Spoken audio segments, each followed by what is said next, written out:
Everyone calls me Sylvia. I've had this name for 9 years. This is respect. I'm on the Christopher Street Pier, or as it was called in Sylvia Rivera's day, the Christopher.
This is respect.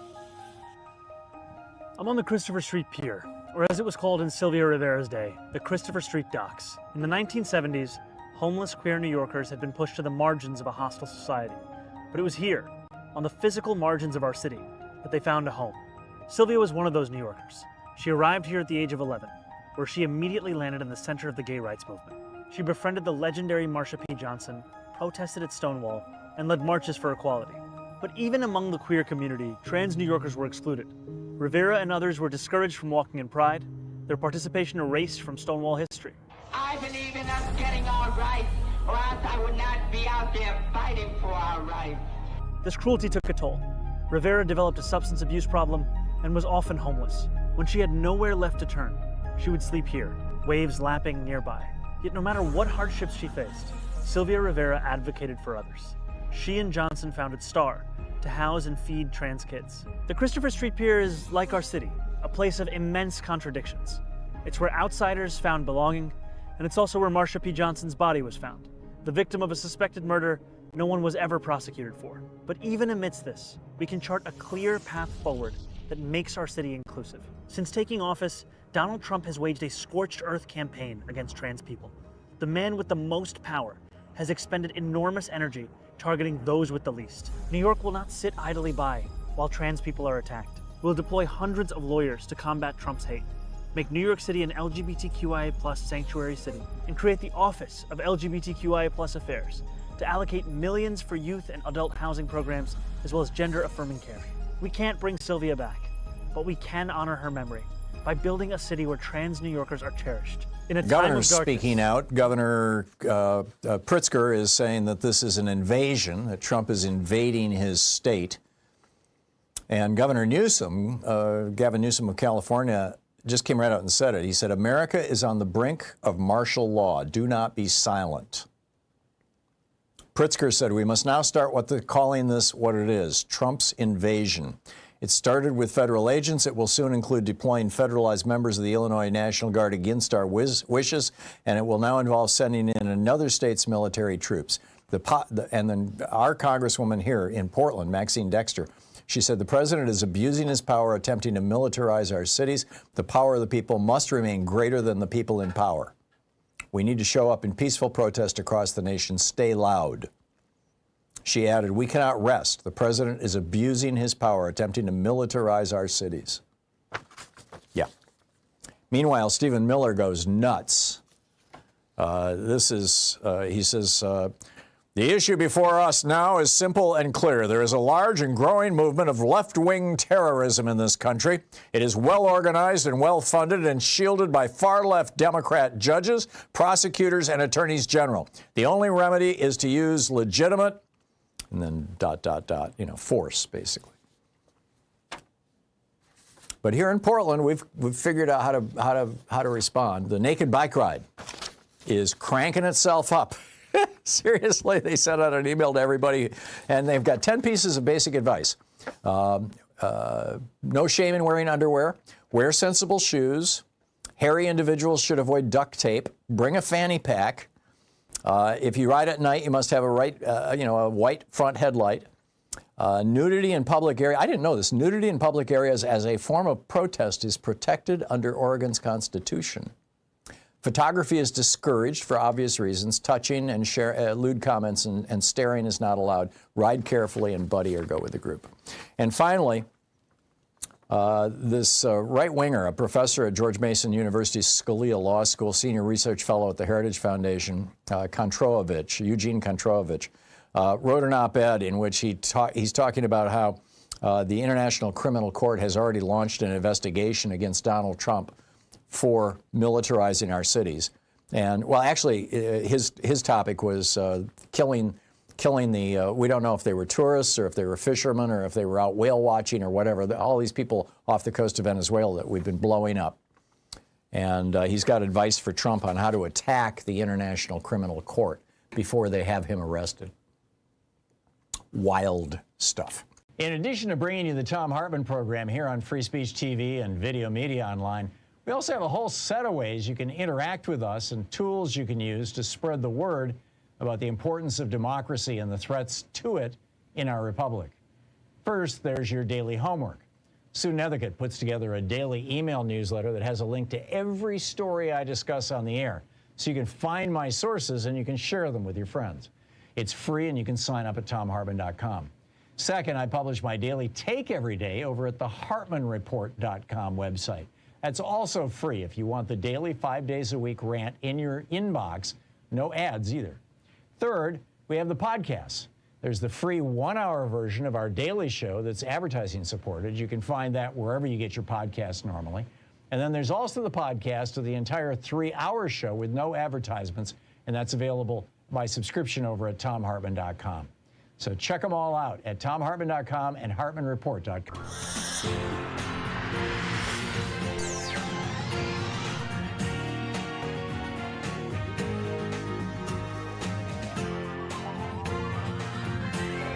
We say fight back!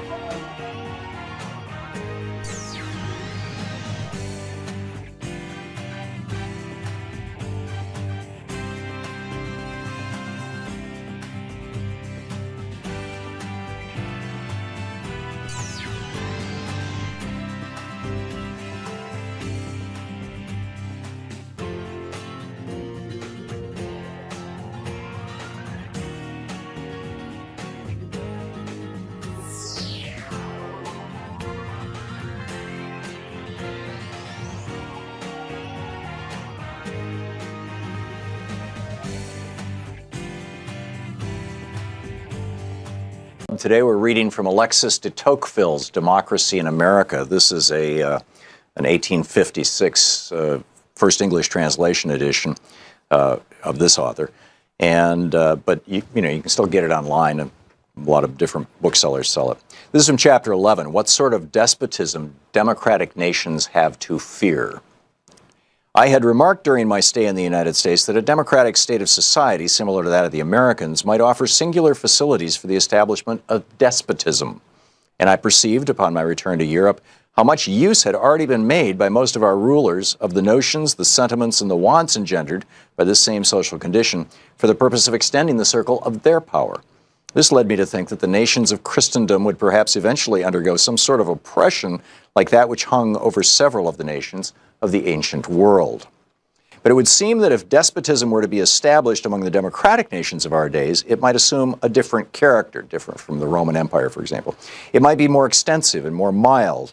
It would degrade men without tormenting them. I do not question that in an age of instruction and equality like our own, sovereigns might more easily succeed in collecting all political power into their own hands and might interfere more habitually and decidedly within the circle of private interests than any sovereign of antiquity ever could do. But the same principle of equality which facilitates despotism tempers its rigor. When no member of the community has much power or much wealth, tyranny is, as it were, without opportunities or a field of action. As all fortunes are scanty, the passions of men are naturally circumscribed, their imagination limited, their pleasures simple. This universal moderation moderates the sovereign himself and checks within certain limits the inordinate stretch of his own desires. Independently of these reasons, drawn from the nature of the state of society itself, I might add many others arising from causes beyond my subject, but I shall keep within the limits I have laid down to myself. Democratic governments may become violent and even cruel at certain periods of extreme effervescence or of great danger. Excuse me, think of George Bush and 9/11. But these crises will be rare and brief. When I consider the petty passions of our contemporaries, the mildness of their manners, the extent of their education, the purity of their religion, the gentleness of their morality, their regular and industrious habits, and the restraint with which they almost all observe in their vices, no less than in their virtues, I have no fear that they will meet with tyrants in their rulers, but rather guardians. I think then that the species of oppression by which democratic nations are menaced is unlike anything that ever existed before in our world. Our contemporaries will find no prototype of it in their memories. I am trying myself to choose an expression which will accurately convey the whole of the idea I have formed of it, but in vain. The old words, despotism and tyranny, are inappropriate. The thing itself is new, and since I cannot name it, I must attempt to define it. I seek to trace the novel features under which despotism may appear in the world. The first thing that strikes the observation is an immutable multitude of men, all equal and alike, incessantly endeavoring to procure the petty and paltry pleasures with which they glut their lives. Think now of a television society. Each of them, living apart, is as a stranger to the fate of all the rest. His children and his private friends constitute to him the whole of mankind. As for the rest of his fellow citizens, he is close to them, but he sees them not. He touches them, but he feels them not. He exists, but in himself and for himself alone. And if his kindred still remain to him, he may be said at any rate to have lost his country.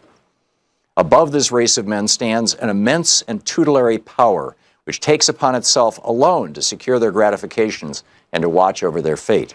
Facebook? That power is absolute, minute, regular, provident, and mild. It would be like the authority of a parent if, like that authority, its object was to prepare men for manhood, but it seeks, on the contrary, to keep them in perpetual childhood. It is well content that people should rejoice, providing that they think of nothing but rejoicing. For their happiness, such a government willingly labors, but it chooses to be the sole agent and only arbiter of that happiness. It provides for their security, foresees and supplies their necessities, facilitates their pleasures, manages their principal concerns, directs their industry, regulates the descent of property, and subdivides their inheritances. What remains but to spare them all the care of thinking and all the trouble of living? Thus, it every day renders the exercise of the free agency of man less useful and less frequent. It circumscribes the will within a narrower range and gradually robs a man of all the uses of himself. The principle of equality has prepared men for these things. It has predisposed men to endure them and oftentimes to look on them as benefits.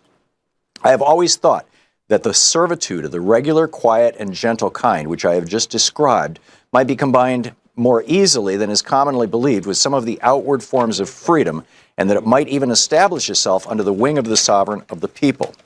Our contemporaries are constantly excited by two conflicting passions. They want to be led, and they wish to remain free. As they cannot destroy either one or the other of these contrary propensities, they strive to satisfy them both at once. They devise a sole, tutelary, and all-powerful form of government, but elected by the people. They combine the principle of centralization and that of popular sovereignty. This gives them a respite. They console themselves for being in tutelage by the reflection that they have chosen their own guardians. This is the Thom Hartmann Program. Hey, top of the Tuesday to you.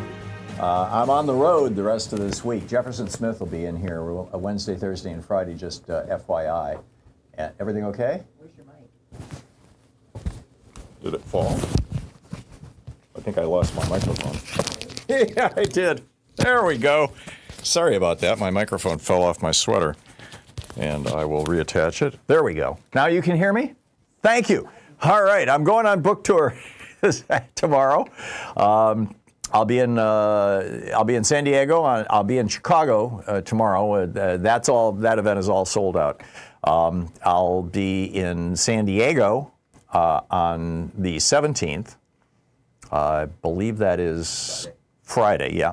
And if you want to sign up for that or join me, it's a book signing and a speech about the direction the country is going and all this sort of thing. The book is The Last American President, my new book.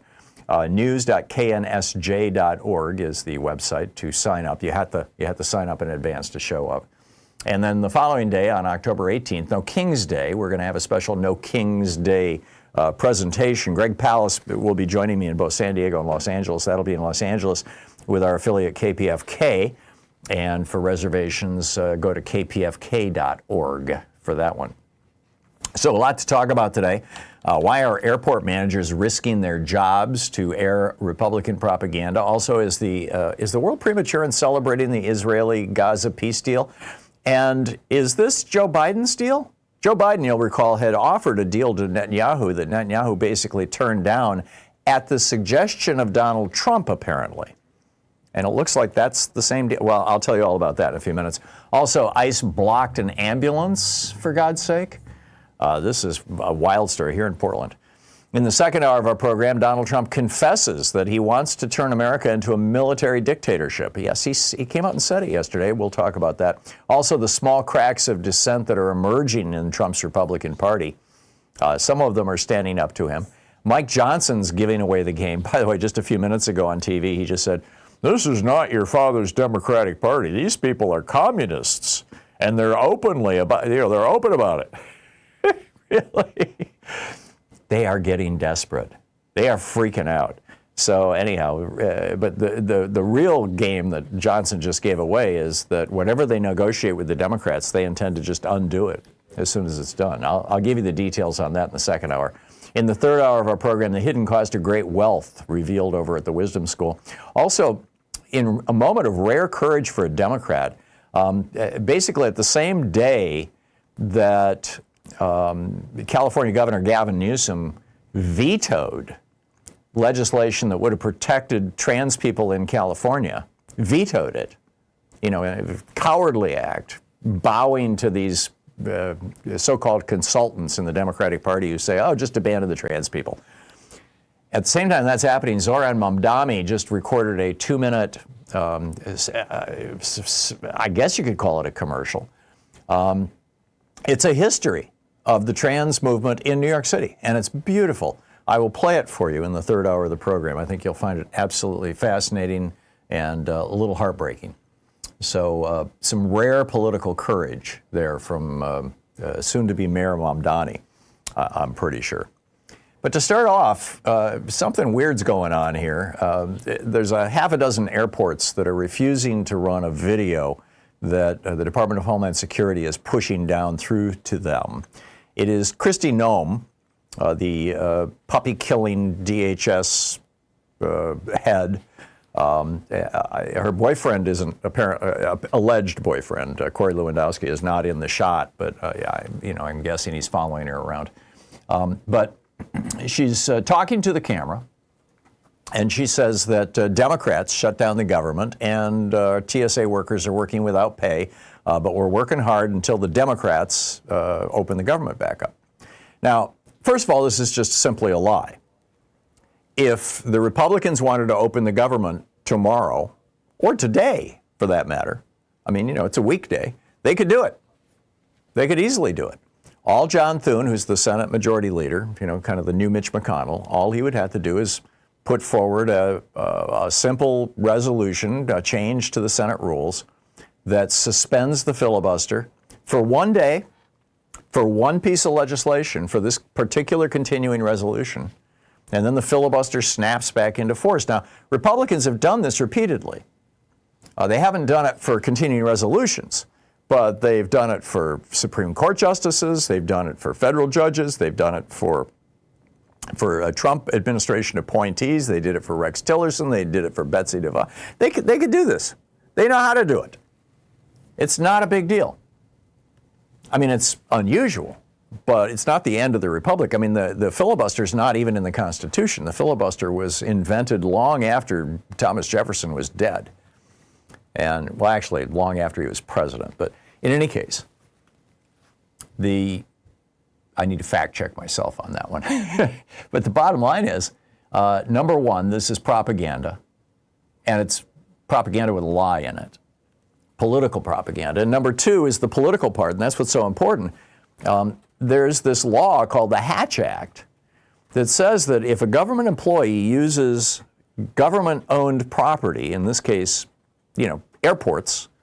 Now, the airports are typically owned by the states or cities, but the part of the airport where TSA operates is considered federal property. It's managed by the federal government, so that it's technically federal property. And she wants to play this on the monitors where you stand in line to go get your driver's license scanned at TSA. And I mean, this is crazy. So it's also a violation of federal law. It's a violation of the Hatch Act, which means that you can get barred from having a government job for the next 5 years. There are substantial fines. Dan Goldman has a proposed legislation to increase the penalty to 2 years in jail, but right now we're not quite there yet.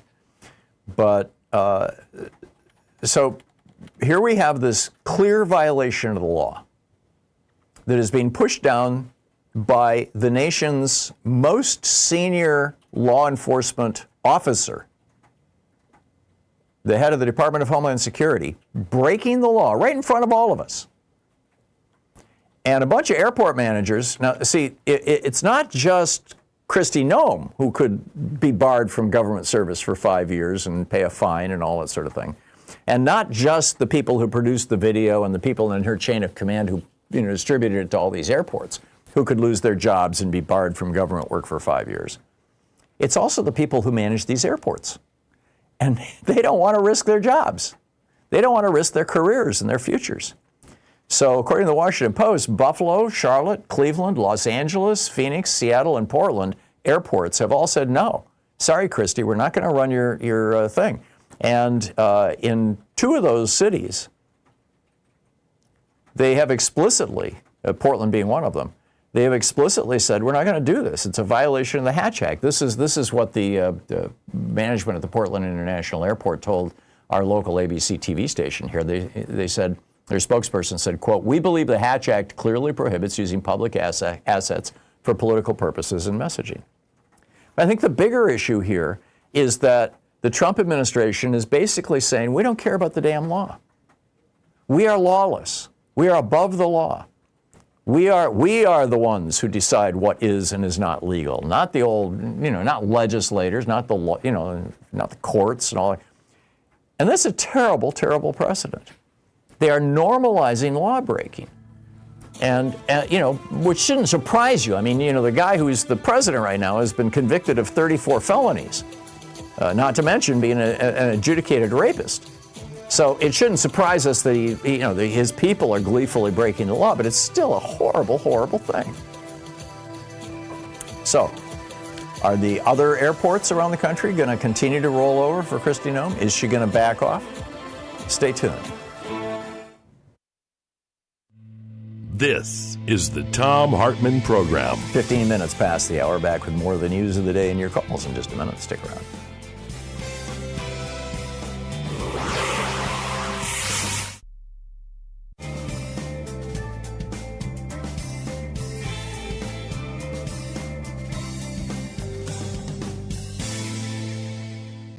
And welcome back. Dennis in Aptos, California. Dennis, what's on your mind today? Well, quite a few things, but I'll try to narrow it firstly to the $20 billion that we, the people, are going to send to Argentina while... already sent, by the way. Oh, it's already been sent. Yeah. When is a reporter going to ask Trump and Johnson and Thune, why are you giving $20 billion to Argentina, but taking away money, monetary subsidies for Obamacare away from Americans? Right. I want to hear that. I want to hear that question asked, and I want to hear what they say. Well, Trump's got Milei disgrace. coming to the White House today, so they will probably have a press conference. The other thing is, as yeah. Rachel Maddow pointed out last night, and it has been all over the news for a week now, is that Scott Bessent, our billionaire Treasury Secretary, has a best bud who has invested billions of dollars in Argentina that he's going to lose if we don't support their currency. And so we're supporting their currency. It looks like a favor to Scott Bessent's buddy. Straight out of Naomi Klein's crony capitalism book, huh? Yep. Yeah, a shock doctrine, in fact. Yes. Anyway, I'm waiting, and hopefully I'm going to get into the mail today, my Obama 2028 T-shirt and my FDT cap, which I will probably wear Saturday if I go to one of these No Kings protests that are going to be held around here. And I got to tell you, Tom, I kind of have a problem with No Kings. I wish it was No Dictators, because that's more of a modern thing where most monarchs in the world today are constitutional monarchs that basically don't have any power. Yeah, people don't think of Charles III as a bad guy. I get it. Yeah, or the Netherlands royals, whom I understand don't get one penny from the Dutch citizens. Right, or like in Norway, same deal. Yeah. Yeah, exactly. You kind of wish the UK would do the same thing. Yeah. But anyway, that's all I got to say, Tom. Keep up the great work you're doing. Rachel Maddow, I try to see her every week. I record her shows. We need to counter everything, all the Nazi propaganda coming out of Trump. I got it, Dennis. I got to move along. Thank you for your kind words. Harold in Santa Barbara. Hey, Harold, you got a quick one? Yes. Good luck on your book tour, and you're an exceptional person and rather brave. And again, good luck, Mr. Tom. Well, thank you. That's it? You just called to wish me luck? Well, I don't want to tell you more. I mean, you're already on the hot seat. Why increase the heat? Well, yeah, okay. Well, I'm good. I'm good, Harold. What can I say? I think it's really important that we all stand up, that people not be afraid. Courage is contagious, and you're going to see that on Saturday. You're going to see people standing up, people stepping out, people. We're seeing it in Portland, with people with frog costumes and unicorn costumes and horse costumes and things. I mean, it's cute. But they're also they're facing men with fully automatic weapons, with weapons of war. I mean, that's bravery. I'm just giving a damn speech. We'll be right back.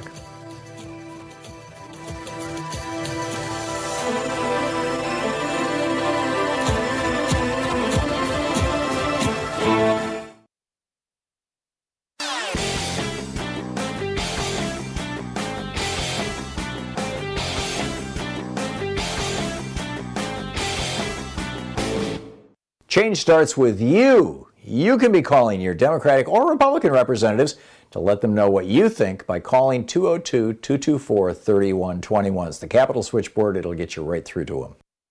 Way back in 1964, when Lyndon Johnson signed the Civil Rights Act, the Voting Rights Act, the Republicans started this rant about how the election of 1960, Jock Kennedy stole that election, and there's voter fraud in America.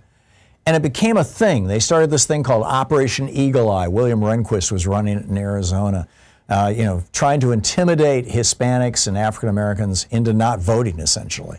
They've now used this claim that non-citizens are voting, this voter fraud claim, in virtually every red state to make it harder to vote, to purge people off the voting rolls, to make people's votes not counted with their exact signature matches.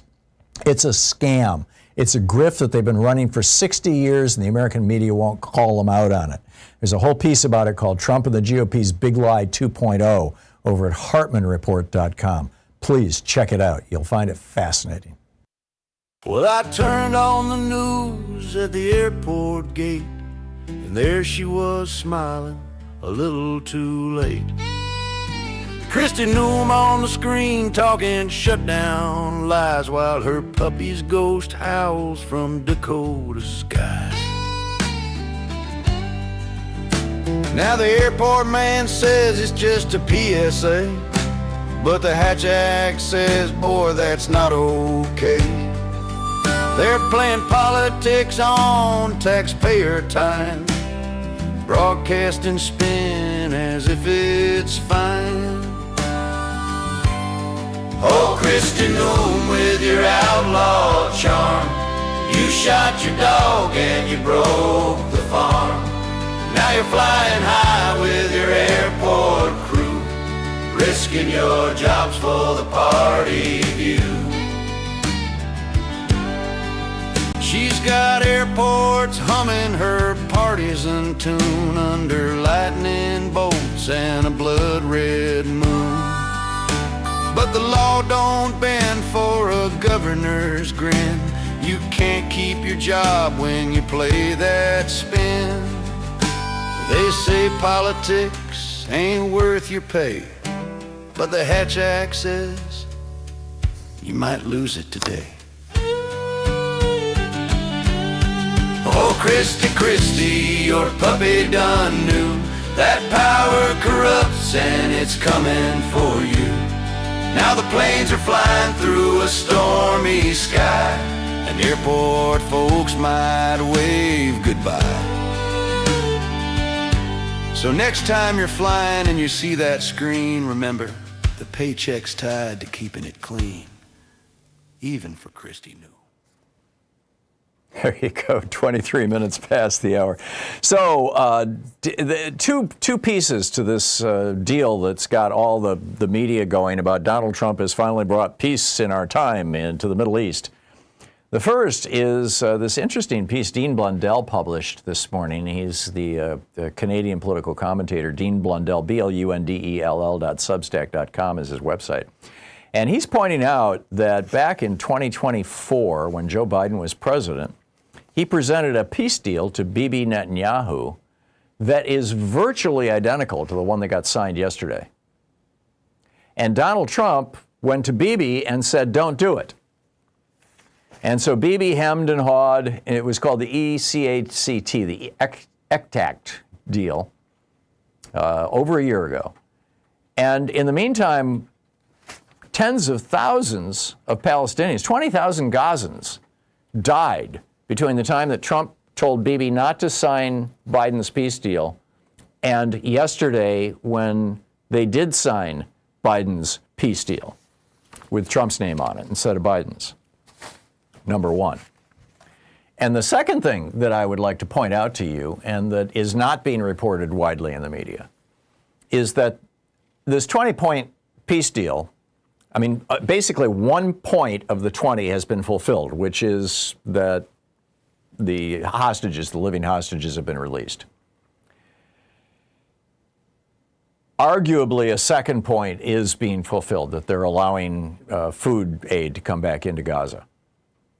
But the other points, every single one of them, literally every single one of them, is predicated on the approval of Israel and Bibi Netanyahu.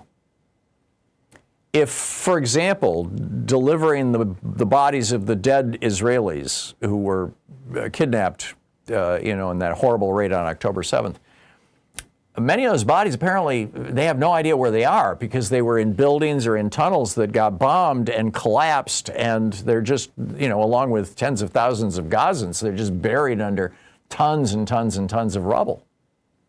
And so if Bibi decides that, well, you're not keeping up your end of the deal by giving us the bodies, he could just cancel the deal.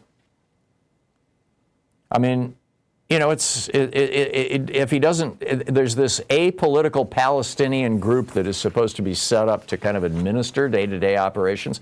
If he doesn't like any of the members of it, he can cancel the deal.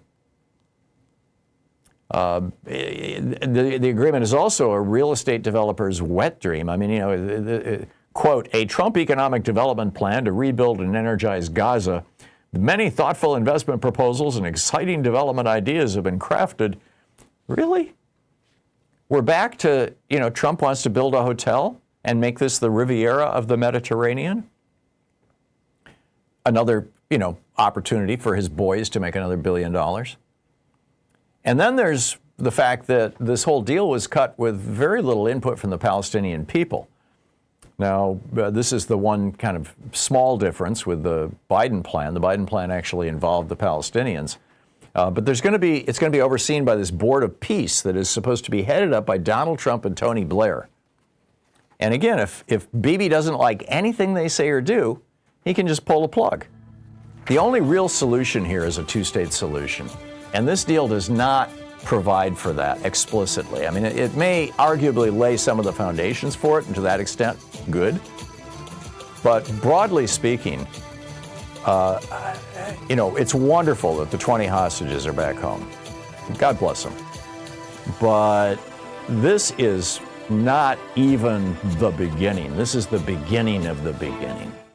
You're listening to the Thom Hartmann Program. Call 202-808-9925. And there are so many landmines on this road just waiting to get stepped on. So let's temper our optimism here a little bit.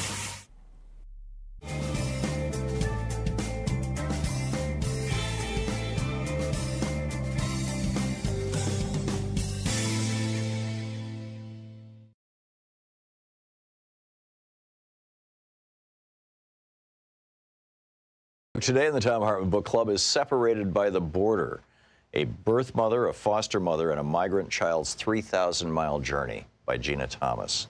This is from the introduction. How good is your Spanish? And would you be able to take in a 4-year-old girl? She's from Honduras and speaks minimal English. The social worker had texted me on a Friday afternoon. I sat at my desk, bent over my cell phone, reading and rereading the text. My thoughts traveled to Honduras, bachata, ballades, clothes hanging on the line. So many things in our lives seem to have prepared us for this moment. My son was attending a bilingual school. I'm a former ESL teacher, and my husband Andrew and I speak Spanish. Plus, Honduras already had a piece of my heart. As those thoughts came, I tried to push them away. The voice of logic came in loud and strong. We had just gotten into a routine with Emma, our foster daughter. 2 foster children and 2 biological children would be too much for us to handle. Our first month as foster parents taught us this, and for the sake of everyone involved, we knew it would be very unfair to try that again. A little later, the social worker called and left me a message saying, it looks like the Office of Refugee Resettlement, the ORR, and Immigration and Customs Enforcement, ICE, will get her on Monday in court. It'll only be the weekend. Call me back after you talk to Andrew. I asked Andrew when I got home, we can manage 4 kids for one weekend, right? He said he doubted it would last only a weekend, but I convinced him that if ORR and ICE were involved, they would get her on Monday. A few minutes later, I called our social worker and said that we'd do it. When I walked into the social worker's office, Julia was sitting there in a brand new bright pink Barbie t-shirt. The social worker said they'd found the t-shirt in their clothing closet and Julia wanted it. Beautiful, soft onyx curls framed the girl's umber face.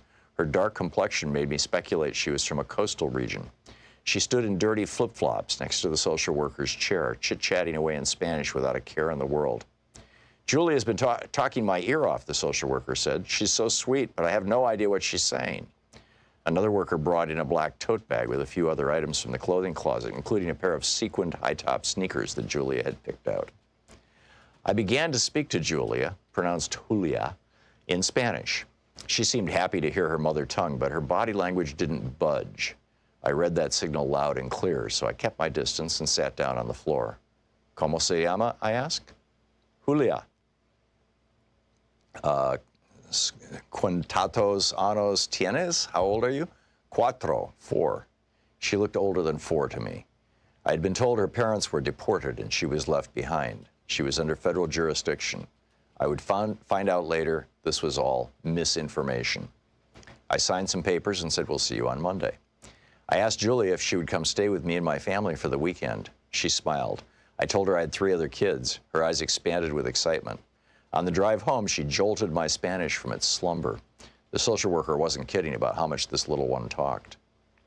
On April 6, 2018, U.S. Attorney General Jeff Sessions announced a new zero-tolerance policy in which the Department of Homeland Security and the Department of Justice would partner for the sake of prosecuting illegal entry into the United States. Sessions said, quote, "If you cross this border unlawfully, then we will prosecute you. It's that simple. If you smuggle aliens across our border, then we will prosecute you. If you are smuggling a child, then we will prosecute you, and that child will be separated from you as required by law. If you don't like that, then don't smuggle children over our border," end quote. 6 weeks later, almost 2,000 children had been separated from their parents at the border since the zero-tolerance policy took effect.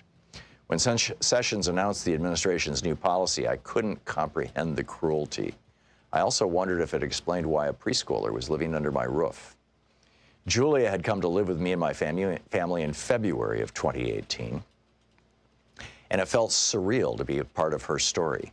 She had first been separated from her mother, Guadalupe, called by her nickname Lupe through the rest of this book, by smugglers who were paid to bring them across the border.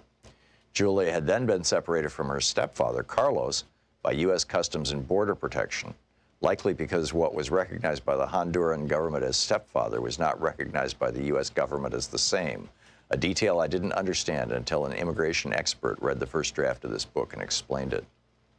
Julia had already suffered much trauma, and separating her from her stepfather had only inflicted more. The weight of the trauma that we, as a nation, began inflicting on vulnerable children and their parents was cruel and unusual punishment. When I heard that my own country was going to begin separating children regularly from their parents as a policy, it broke me. Reality became surreal, and Andrew and I learned to live in it, separating the trauma from our emotions so that we could survive. As the veil of Oz is ever lifting from my white evangelical American eyes, what I now see is simply heartbreaking. Government-secured human rights are mostly for privileged white people. Julia is not white. Julia is undocumented. Julia's first language is Spanish. Julia is a girl. These are all labels that set her back in a society made by and for white, passport-holding, English-speaking males. But God, who is neither white nor male, despite my use of the pronoun he, shines his good news on every human being alike. The book is Separated by the Border by Gina Thomas.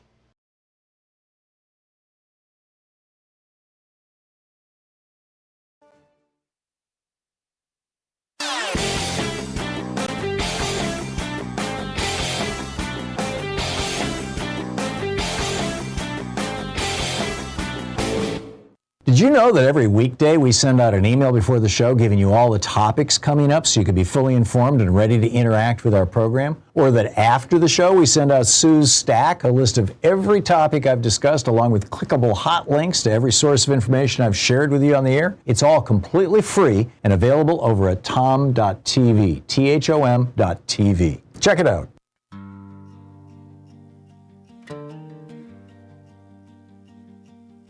I remember when the truth still meant a person's word held weight. Goldwater stood on principles even when the stakes were great.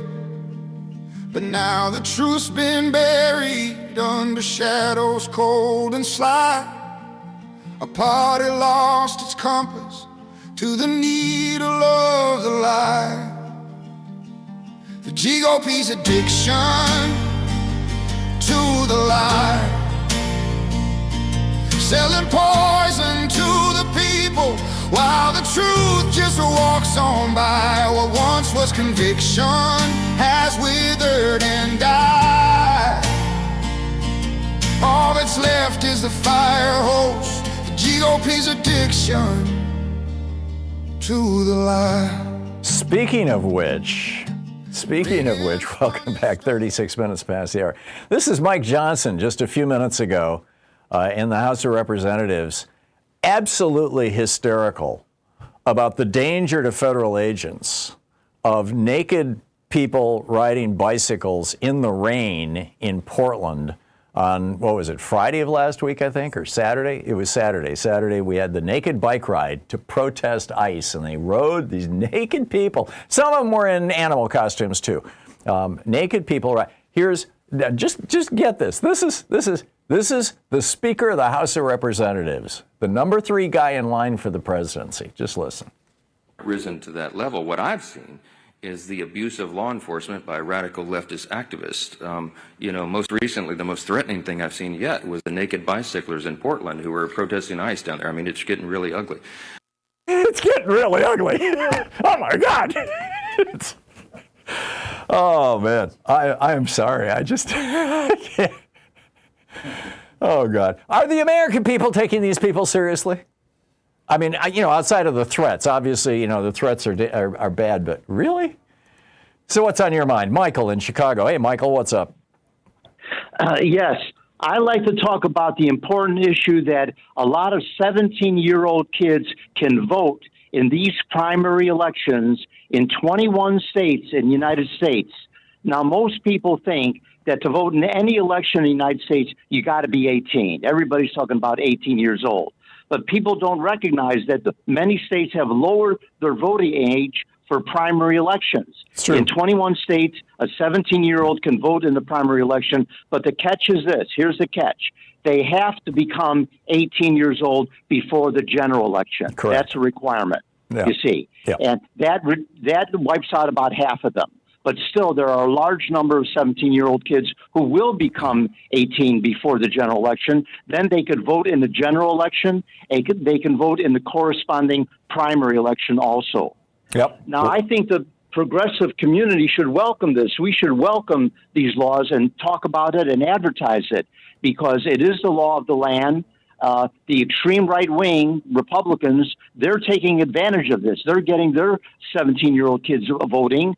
I think the progressive Democrats, we should get our 17-year-old Democratic kids and Democratic families to register to vote and to vote in the primary elections. Yeah, I'm with you. Well said, Michael. A great public service announcement. Thank you.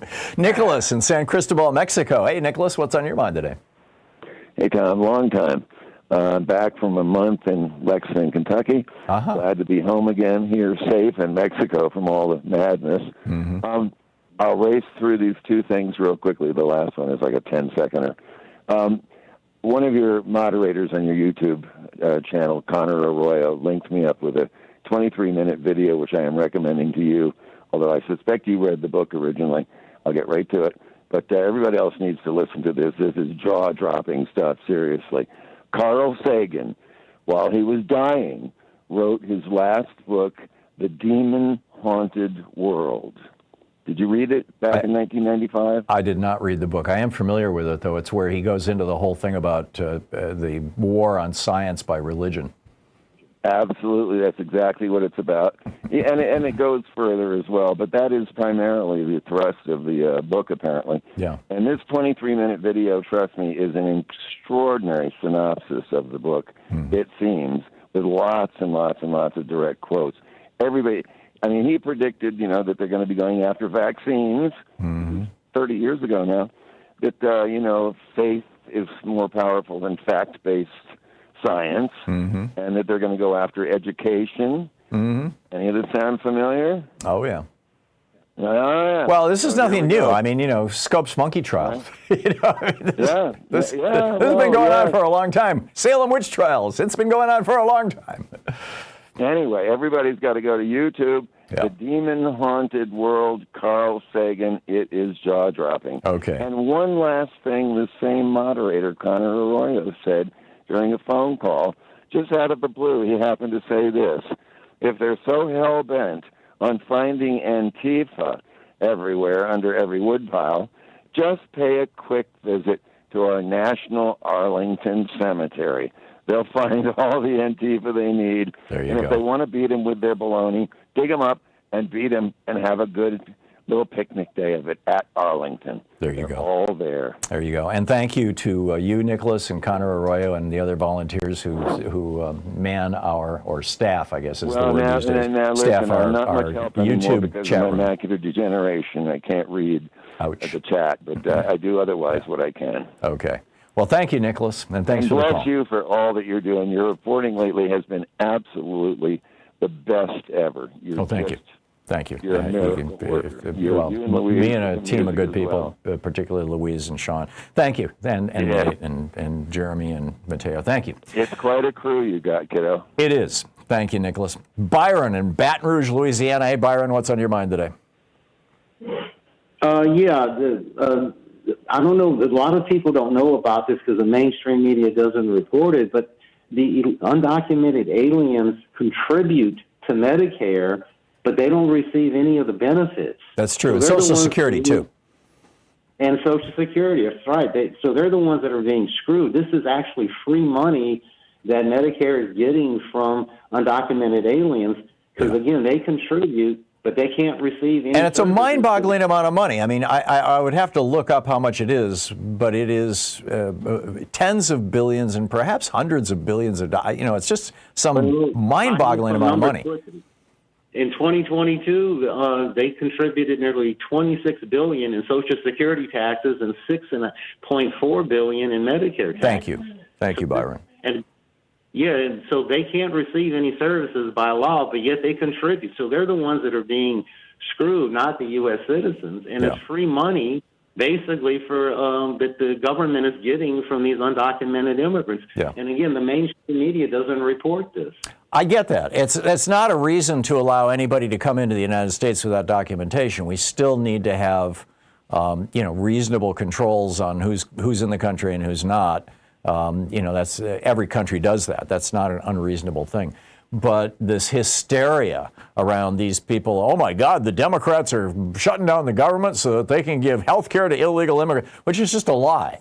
But because as you said, illegal immigrants, in quotes, undocumented people are not eligible for any of these programs. They can't get them. The only thing that they're eligible for is if they get in a car accident and show up at the hospital, the emergency room has to take care of them.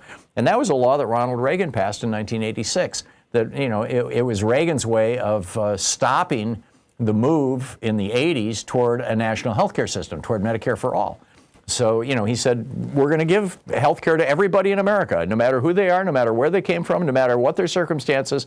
If you are in a serious crisis, you can show up in an emergency room and it will be paid for. And the federal government, subsidizes that. And that's been going on since '86. But that is not why the Democrats are shutting down. Well, and it's not even the Democrats who shut down the government. The Republicans control the House, they control the Senate, they control the White House, they control the Supreme Court, and they could easily pass an exemption to the filibuster rule so that the continuing resolution can pass and they could open the government tomorrow. But the Republicans don't want to do that because they think there's some benefit in this to them. It's weird. Byron, thanks for the call. Excellent points, Paul. Paul in Woodinville, Washington. Hey, Paul, what's on your mind today? Hey, Tom. We drove down to Portland on the weekend, hoping to see the war, and I've been to Portland probably half a dozen times. Did you come for the naked bike ride? No. We were leaving on Sunday, and all I can do is corroborate your claim that it was cold and rainy. And if you're, I might agree with Mike Johnson. It could have been ugly, but not in the way he made. Yes. I mean, but. Yeah, you get a couple hundred naked people, you're going to have a little bit of ugly. There's no doubt about that. Yeah, well, but of course, especially in the cold rain, you know what happens. Never mind. Yeah. But again, a sleepier little town I've never seen. We go down there every year to see some friends play. It's a folk band that was together in the 70s, and now they're in their 70s. And every year, on this weekend, second weekend, they play at a little deli where we have a bottle of wine and a sandwich, and they play for a couple hours. And it was over on, Southeast Woodstock Boulevard, I guess, is where. Mm-hmm. And we stayed in a little Airbnb there. But on the way there and on the way back, we looked because we had been seeing these black SUVs of various kinds with the windows blacked out up here in the Seattle area. And down there, I don't know if you're seeing them, there are dozens of them, brand new black SUVs, Range Rovers, Suburbans, Jeeps, the big ones. And these vehicles are, the stripped down versions are, I looked up, they start at $90,000, $100,000. So these are $150,000 vehicles. Some of them pulling trailers. You can't see who's in it. But I mean, this is ICE, and they just drive wherever the hell they want. They'll just drive in front of you. Like, what are you going to do about it? Mm-hmm. And one guy, the only person we did see was driving, and they don't have light. They just either have a temporary license plate, a paper license plate, or no license plate. I saw a lot of them that said just Freeman Motor Company, which is down there in Portland, right? Yeah.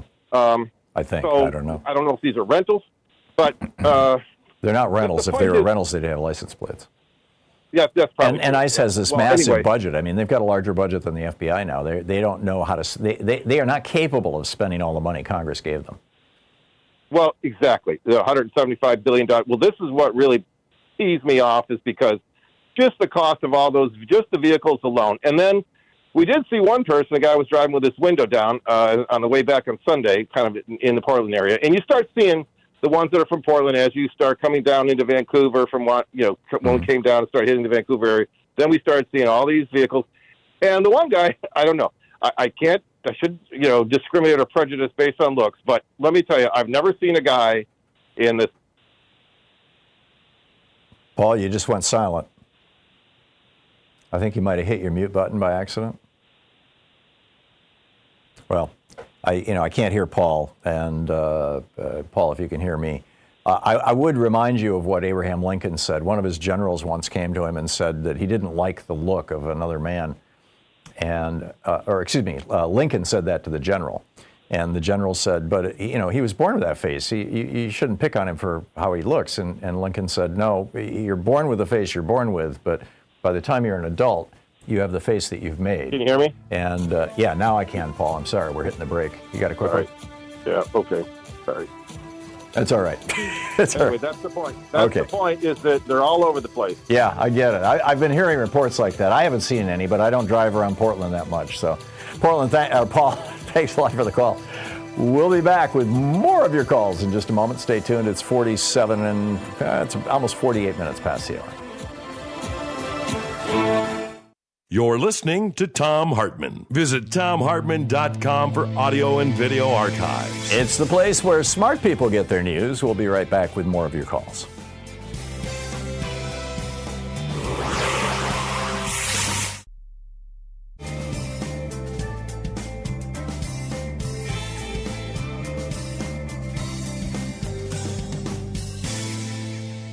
And welcome back. Kenyatta in Los Angeles. Hey, Kenyatta, what's on your mind today? First of all, let me thank you for sending all that cold air from Portland down here to Southern California. Is it cold down there? For Southern California, it is freezing up here. It's been in the low 40s. Yeah, and I mean, it was like someone turned on off a light switch. I mean, we were in the 90s a week ago, and now we're in the 50s. Yeah, same here. Same here. Yeah. Huh. I wanted to kind of ask you about something that kind of transcends the bipartisanism and all this stuff that the country's going through, and reminisce about something that happened about 7 years ago. And I know I've talked to you about it before. I met a guy named Michael Medved, a conservative talk show Salem broadcaster. Host. I don't know what Salem Broadcasting Company. Yeah, he kind of disappeared. But anyways, he was in Los Angeles, and I went to a talk he was giving, and afterwards, I actually had a few minutes to meet him, and I was ranting and raving about you. Again, we're talking. This is like 2017, and giving you the kudos that I always do because you're a mentor to me in a lot of ways. And he had very positive things to say about you. Yeah. Apparently, you guys had debated before. Yeah, we did it every year in Chicago for about 4 or 5 years, once a year, to an audience of about 1,000 people each time. Michael's he's an honorable guy. I mean, he believes what he says. He's not one of these right-wing BSers, and he understands his positions. He does. And I had I left with a great deal of respect for him. So here's what I wanted to ask you. This worries me, Tom. Intelligence is seeking the truth, whatever it is. Right now, we have a situation where if you're not in my silo, I'm not going to talk to you. For instance, I would love, getting back to Michael Medved, I would love to hear you debate someone like Dennis Prager. I have legitimate questions about many things that I would like to have intelligent conversations about, but you can't because you're going to start being called names. Well, no, I'm more than happy to debate these guys. We constantly invite them on the show. It's just that starting about, I don't know, it was more or less the Trump era, starting more or less around 7, 8, 10 years ago, something like that. I mean, you haven't been listening to the show long enough, I don't think. I mean, we started in 2003, and from 2003 up until around, 2012, 2013, something like that. A third of my show was debating conservatives. I mean, I'd have 2, 3 of them on a week. And now they just literally will not come on the program because they don't need to. They've got their own media ecosystem. And so they're just like, screw you guys. And that's my point, Tom. And I don't know how a society or an individual advances. I was the captain of, we called it forensic, in the late 70s, forensic team when I was in high school. I was the captain of our mock trials team. I looked for the other side to debate me. I looked for them to prove me wrong. There's no way that this society can advance until that happens, Tom. I agree. I agree. And you're doing a great job, by the way, with your newsletter over on Substack, Kenyatta. You can check it out. But Kenyatta, thank you. Thanks for the points and for your kind words. It's always good talking to you. I look forward to seeing you this weekend.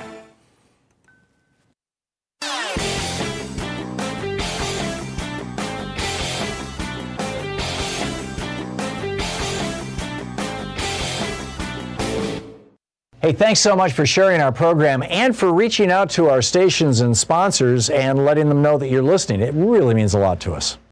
I have 8 suggestions for Democrats for messaging. Democrats seem to have a messaging problem right now. First, Democrats must frame the fight in simple moral terms. Don't be wonky like, hey, we need to expand social safety net. No, say no child in America should go to bed hungry. Second, Democrats need to stop playing defense and instead seize the populist high ground. Like when FDR said, they're unanimous in their hate for me and I welcome their hatred. Third, ruthlessly define the Republican opposition and the morbidly rich oligarchs who own them. Fourth, tell stories instead of facts. Reagan did this with the black welfare queen. He had to lie about it, but we've got lots of great stories. That's number 4. There's 4 more. And they're all over at HartmannReport.com. The title of the article is, If Obama Had Sent a Mob to Kill a Cop, Republicans Would Never Let You Forget It. And it's all about how Democrats can reinvent their messaging to start winning elections big. Check it out.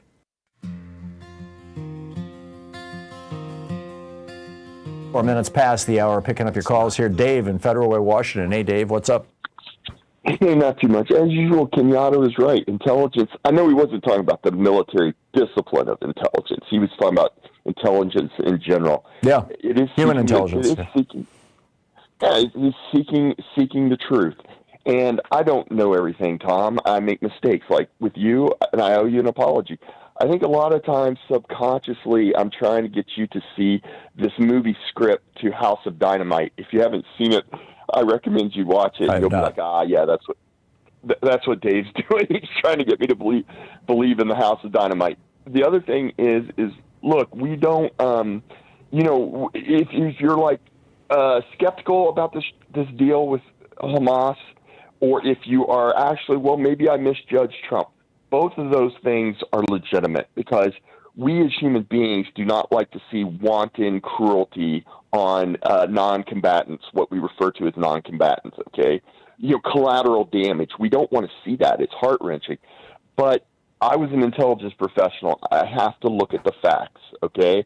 And the facts are, you got to look at the ratio of casualties in this Israeli attack on Hamas and Gaza. And the ratio is not good. And there were also things that were being implemented that aren't good, like, basically we're not going to try to rebuild anything. America made a mistake. But my main point is this. I worked for years in a civil military operations center. I heard a Trump spokeswoman, brag about how they're sending boots on the ground, 200 Americans. They work in civil military coordination centers. What this is going to end up being like is the surge in Iraq, where we gave out all kinds of money. Well, that money, rapidly, in an attempt to rebuild Iraq rapidly. All right. Now, that money ended up going to what we euphemistically refer to as bad guys. It happened slowly in Afghanistan with the Taliban. A lot of the money ended up going to the Taliban. Now, Hamas originated as an organization called the Popular Front for the Liberation of Palestine. I myself thought Khalid Mashal was dead. Apparently, he is not. He's been around for a long time, Tom. This money is more than likely going to end up back into the hands of Hamas. Israel will know. Hamas is already, according to press reports, now these are vetted through the Israeli, intelligence services, I believe, but Hamas is already making their presence known in the rubble of Gaza, and apparently they've executed some of their people that they thought were collaborating with the Israelis or whatever. Yeah, it just never ends. I mean, it's a tough situation. Dave, thank you for the call. It's always good to hear from you. And apropos of what Dave is talking about, Donald Trump is basically saying he wants to turn America into a military dictatorship.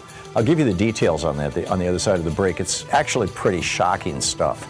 Stay with us.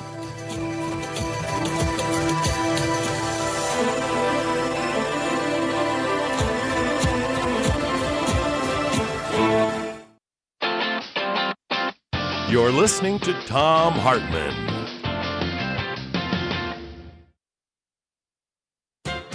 When Donald Trump...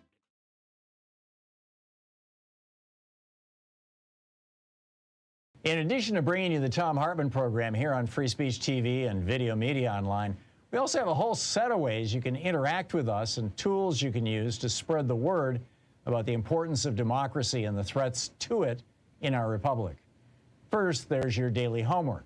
Sue Nethercutt puts together a daily email newsletter that has a link to every story I discuss on the air, so you can find my sources and you can share them with your friends. It's free and you can sign up at thomhartmann.com. Second, I publish my daily take every day over at the hartmannreport.com website. That's also free if you want the daily 5 days a week rant in your inbox. No ads either. Third, we have the podcasts. There's the free 1-hour version of our daily show that's advertising supported. You can find that wherever you get your podcasts normally. And then there's also the podcast of the entire 3-hour show with no advertisements, and that's available by subscription over at thomhartmann.com. So check them all out at thomhartmann.com and hartmannreport.com.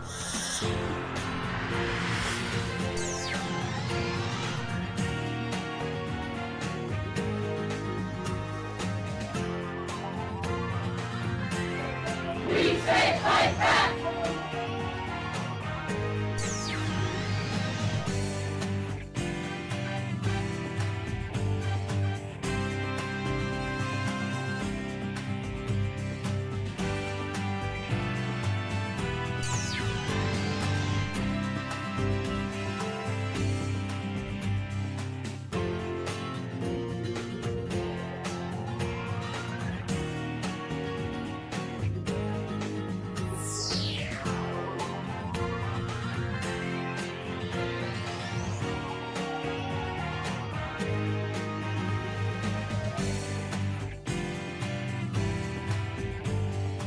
The Thom Hartmann book report today, or book club today, is Cuban Women Confront the Future. It's an interview with Vilma Espin.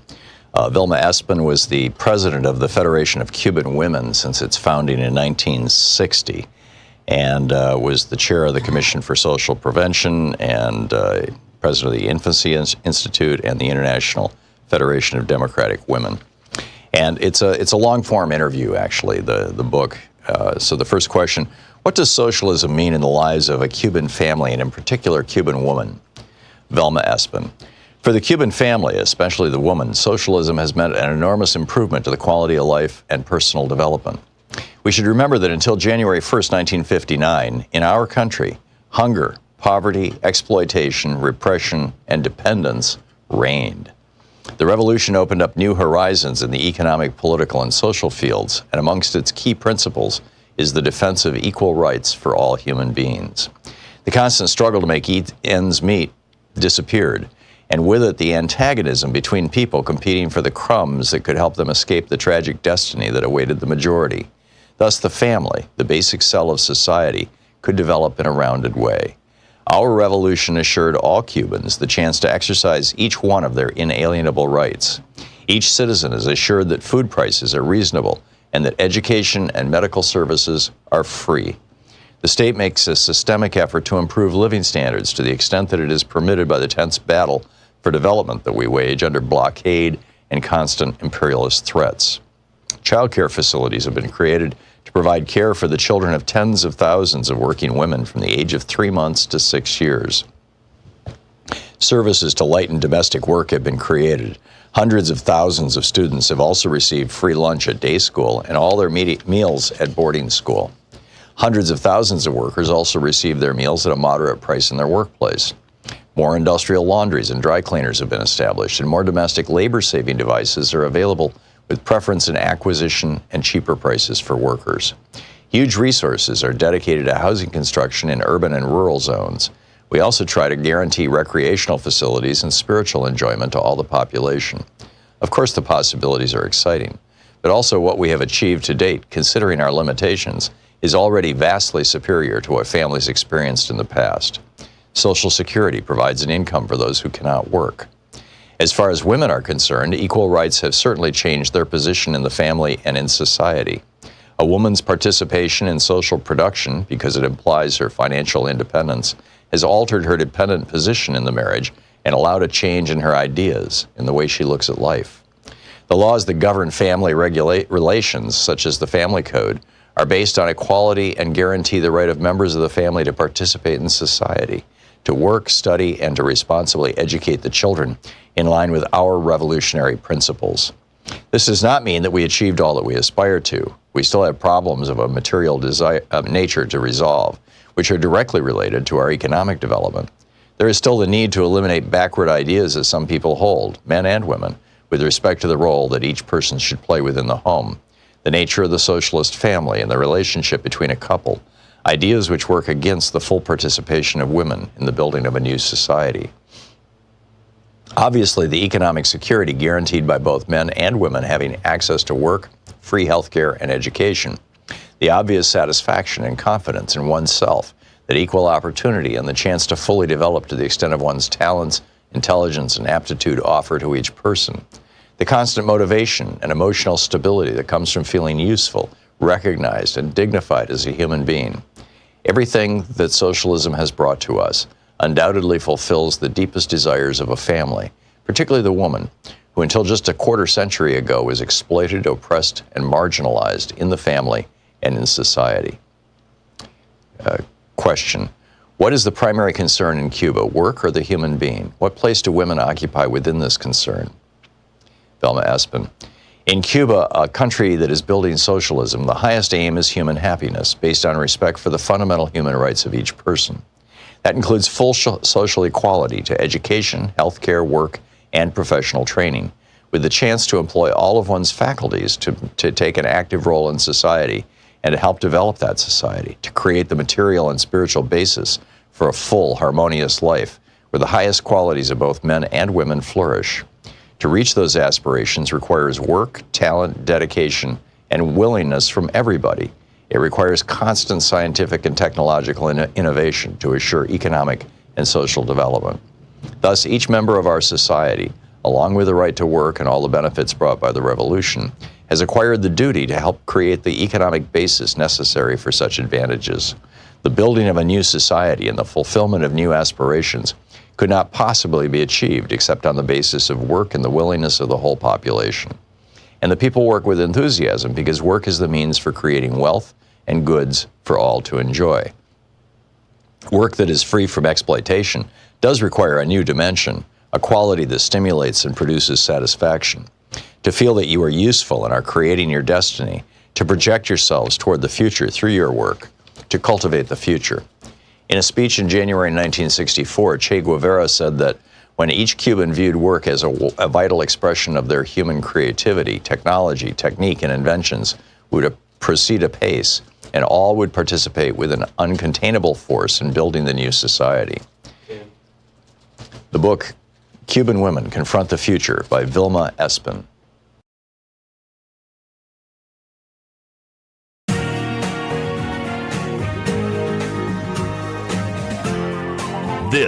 is the Thom Hartmann Program. Hey, welcome to the second hour of our program. Here in Portland, we have Mike Johnson talking about how the naked bike ride is like the peak terrorism, and ICE shooting, paintballs at a giant inflatable frog. Seriously, a bunch of them. They shot a whole bunch of paintballs at this, or not paintballs, pepper balls at this inflatable frog. It all started with the chicken costume.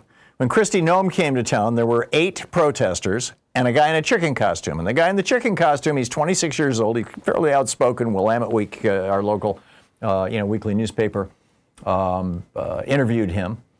And he was just right up front. You got to ridicule fascists. It's their weakness. It's why they got rid of Stephen Colbert. It's why they tried to get rid of Jimmy Kimmel. And so now this is what's happening here in Portland. The majority of the people in front of the ICE building are wearing dinosaur costumes or chicken costumes or whatever. But that's the funny stuff. The more serious stuff is that there was a protester who was injured, and we don't know exactly how this person was injured, but they called for an ambulance. The ambulance came, they put him in the ambulance, and then ICE wouldn't let the ambulance leave. And the ICE officer said that we have to ride along with you because we're going to arrest this guy. And the ambulance driver said, well, if he's under arrest, you can ride along with me. But you have to tell me that he's under arrest, and it has to be a lawful arrest. And the guy said, I don't have to tell you anything. I'm going to come along with you. And the ambulance driver's like, no, you're not. And so, the 30-some-odd ICE guys surrounded this ambulance. And the ambulance driver, he had it in drive, but he had his foot on the brake. And as they surrounded him, he put it in park. And, sometimes you put the car in park and take your foot off the brake and it moves a couple of inches. It moved a couple of inches. And the ICE guys whipped out their guns and started screaming hysterically at this ambulance driver that they were going to shoot him. And the guy is just, he's a Teamster ambulance driver, and he's got his buddy in the back who's working on the guy they're taking to the hospital who's like bleeding out or whatever. And he's saying to the ICE guys, just let me go to the damn hospital. You can follow me. You got a whole bunch of brand new cars here. And they're like, oh, you're going to do it the way we told you to do it. It's just nuts. This is what the ambulance driver said. He laid this out for, like I said, our local newspaper. He said, I'm still in shock. He said, they were not only accusing me of such a thing, in other words, that he was trying to assault them. He said, but crowding and cornering me in the street, pointing and screaming at me, threatening to shoot and arrest me, and not allowing my ambulance to leave the scene. He says, in that moment I realized, and the scene had not actually been safe the entire time that they were blocking us from exiting, and that we were essentially trapped. And then his report to his management, he said, I repeat again that no officer is permitted to ride in the ambulance and that they can meet us at the hospital and that we needed to be let out of the facility. That's what he told them. And then this is what the guy said, the agent said, don't you ever, this is in all caps, don't you ever do that again. I will shoot you. I will arrest you right now. Man, if you had any doubt that they're recruiting from January 6 protesters and Proud Boys, I think we can just set that doubt aside. Speaking of fascists, Donald Trump yesterday said something very troubling to the president of Egypt. The president of Egypt is Abdel Fattah el-Sisi. And this is what Trump said. He said, your country is doing very well. It has good leadership. It's about leadership. And it's really nice when you say, how's your crime situation? They don't even know what you're talking about. What do you mean crime? We don't have crime. Because if he has crime, he puts it out very quickly. Some people think that's not nice, but I think it's great. This is Trump speaking. Because people don't want to be mugged and smashed. They don't want to be stupid people. They want to have a place that's doing very well. We're very proud of you. Now, what's he referring to? What's Trump talking about? Well, in 2011, the Arab Spring happened. Remember that? The Tunisian falafel seller, lit himself on fire, and then, this protest spread across the Middle East, the Arab Spring. And in July of 2012, Egypt held its first true democratic election in its history. And the defense minister, Mohamed Morsi, was the guy who was elected president. And in July of the next year, El-Sisi, the guy who's currently the president, was the defense minister. He was the equivalent of, Whiskey Pete, Hegseth. And he launched a military coup against President Morsi and toppled the government. Now, the people were not happy about this. And so hundreds of thousands of Egyptians turned out in the streets. And the new president, El-Sisi, who had made himself president after running this military coup, he ordered the military and the police into the streets, and they murdered over 800 people that day. They were just shooting people in the streets all over Egypt. The two big protests, one was in the central square in Cairo, and the other was in, I've been there. Giza, in the El Nada Square. And on August 14th, 2013, El-Sisi's military and the police violently dispersed the two squares using bulldozers, snipers, and Apache helicopters. Armed forces murdered over 800 people on that day. So there's now a new Egyptian government, and there was never any accountability for those deaths. El-Sisi built this regime on oppression, normalizing state terror. In 2014, he was elected in a sham. 97% of the people voted for him, right? Yeah, right. So that in 2023, he changed the constitution of Egypt to eliminate term limits. So he's now president for life. And that model is what Donald Trump is praising. What he publicly praised to the world yesterday. He said, you guys are doing it right. You guys are doing what I want to do.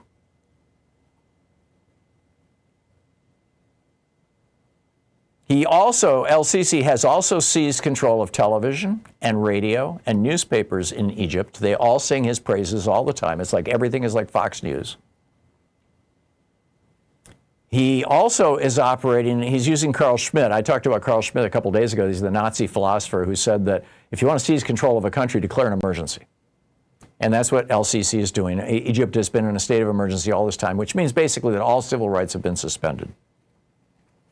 And in fact, they have passed laws that give them the ability to arrest, torture, and even kill people, execute people, for, quote, insulting the state or spreading false information. Again, this is what Donald Trump was praising yesterday. And this language in the Egyptian laws that authorizes the state to imprison you for insulting the state is almost identical in many regards to Donald Trump's designating Antifa as a terrorist organization and his NSPM 7 Countering Domestic Terrorism and Organized Political Violence decrees. And then he goes on, while he was in Egypt, he then turns to the Turkey's dictator, Erdogan, who, has also, he had a military coup attempted against him, and in response, he became the dictator. And Trump says, I like the tough people better than the soft, easy ones. I don't know what now that is. It's a personality problem, I suspect. But this gentleman from a place called Turkey has one of the most powerful armies actually in the world. It's much more powerful than he even lets known. Yeah. And in Turkey, if you speak out against the government, if you speak out against Mr. Erdogan, you get disappeared. You go to prison. You get tortured. You could be killed. These guys are Trump's role models. He's praising them to the world, and he's telling us what he would like America to be like. Is that the America you want? Why aren't more American politicians, particularly Democrats, but even Republicans of conscience, questioning this? This is the Thom Hartmann Program. Why isn't the press talking about this? I don't get it. What am I missing here? 15 minutes past the hour.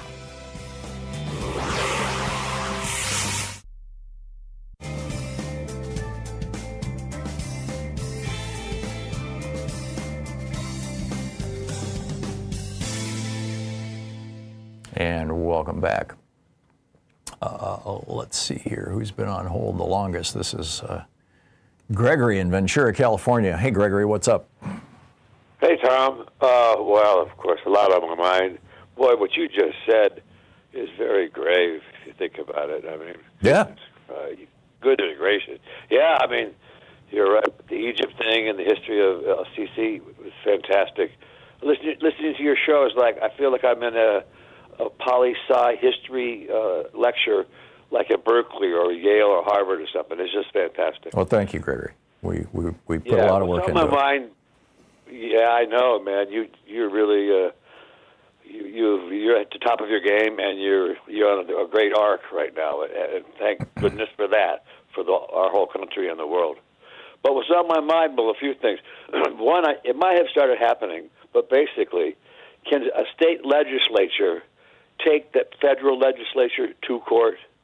You know, whether it be it, the House or the Senate or FBI or DOJ or the executive branch or even the Supreme Court. I mean, could a state legislature take the Supreme Court to court in their state? Probably not. You can't sue the Supreme Court, but you can only impeach the justices, and that has to be done by Congress. But one of the provisions of the Constitution does provide for the Supreme Court to oversee disputes between states or between state and federal governments. So, yeah. So, right. And has Newsom, like when he sues, or stands up against what Trump's, bringing the troops into. Actually, he's suing in federal court. Is that kind of the example of that? Yeah, he sued in federal district court, and then it goes to a federal appeals court, and then it goes to the Supreme Court. So, so far, a federal district court has blocked some of what Trump is doing, and others have allowed some of what he's doing, and the Supreme Court has allowed some of what he's doing. So it kind of ends up on the federal end. So a state legislature could take the federal legislature, whatever part, to court, but in the end, it would be resolved by the. Yeah, I'm not sure how state legislatures would do it. The state of California, through the agency of the governor himself, Governor Newsom who is suing the Trump administration in federal court. Right. So was another thing that was on my. Go ahead. Go ahead. I'm sorry. No, your turn, Gregory. Okay, well, Newsom, he's fantastic, I believe. I voted for him. Yeah, he's a good man. Well, this Prop 50, where the voters are going to decide to redistrict to gain the 5 houses that could turn Democrat in California to counter what Abbott did at the behest of Trump in Texas, the 5 there. Mm-hmm. If we pass this thing, hopefully we will, Prop 50, can other states, and should we encourage other states to do similar kind of things? Yeah, I mean, if it does work, Yeah, they consider this, but I doubt it's going to be a blue state trend. It's certainly a red state trend right now. And if the Supreme Court, they're hearing arguments, I think on maybe tomorrow, maybe Thursday, on whether or not to finally just end the Voting Rights Act altogether and do away with prohibitions on racial gerrymandering. It looks like they're going to do that. In fact, it's fairly clear that the 6 conservatives are going to do that. And that means that probably the Republicans will get 2 or 3 more seats in the House of Representatives because they'll break up black districts. Gregory, I got to run, but thanks for the call. Almost 20 minutes past the hour. We'll be right back.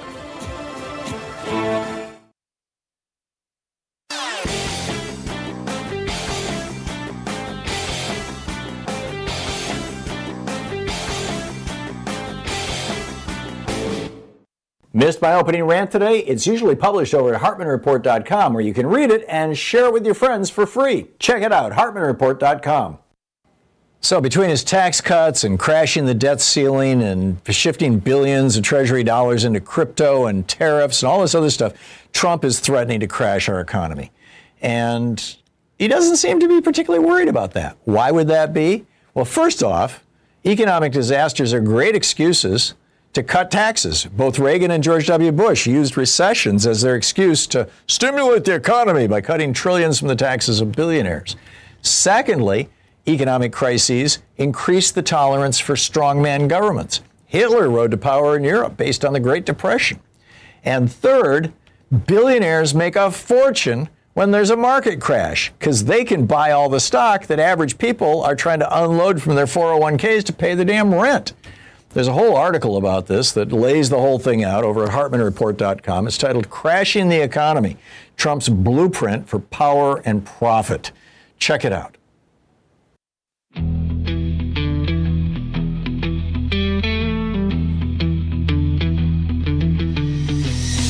Trump's got a plan, it's reckless and grand, a debt-fueled gamble to wreck the land. Tariffs rising, crypto schemes in play, while billionaires cheer and the workers pay. Crashing the economy, Trump style, billionaires laughing all the while. The middle class falls, the rich take flight, profit from chaos, day turns to night. 22 minutes past the hour, so some small cracks are emerging in Trump's wall, his Republican Party.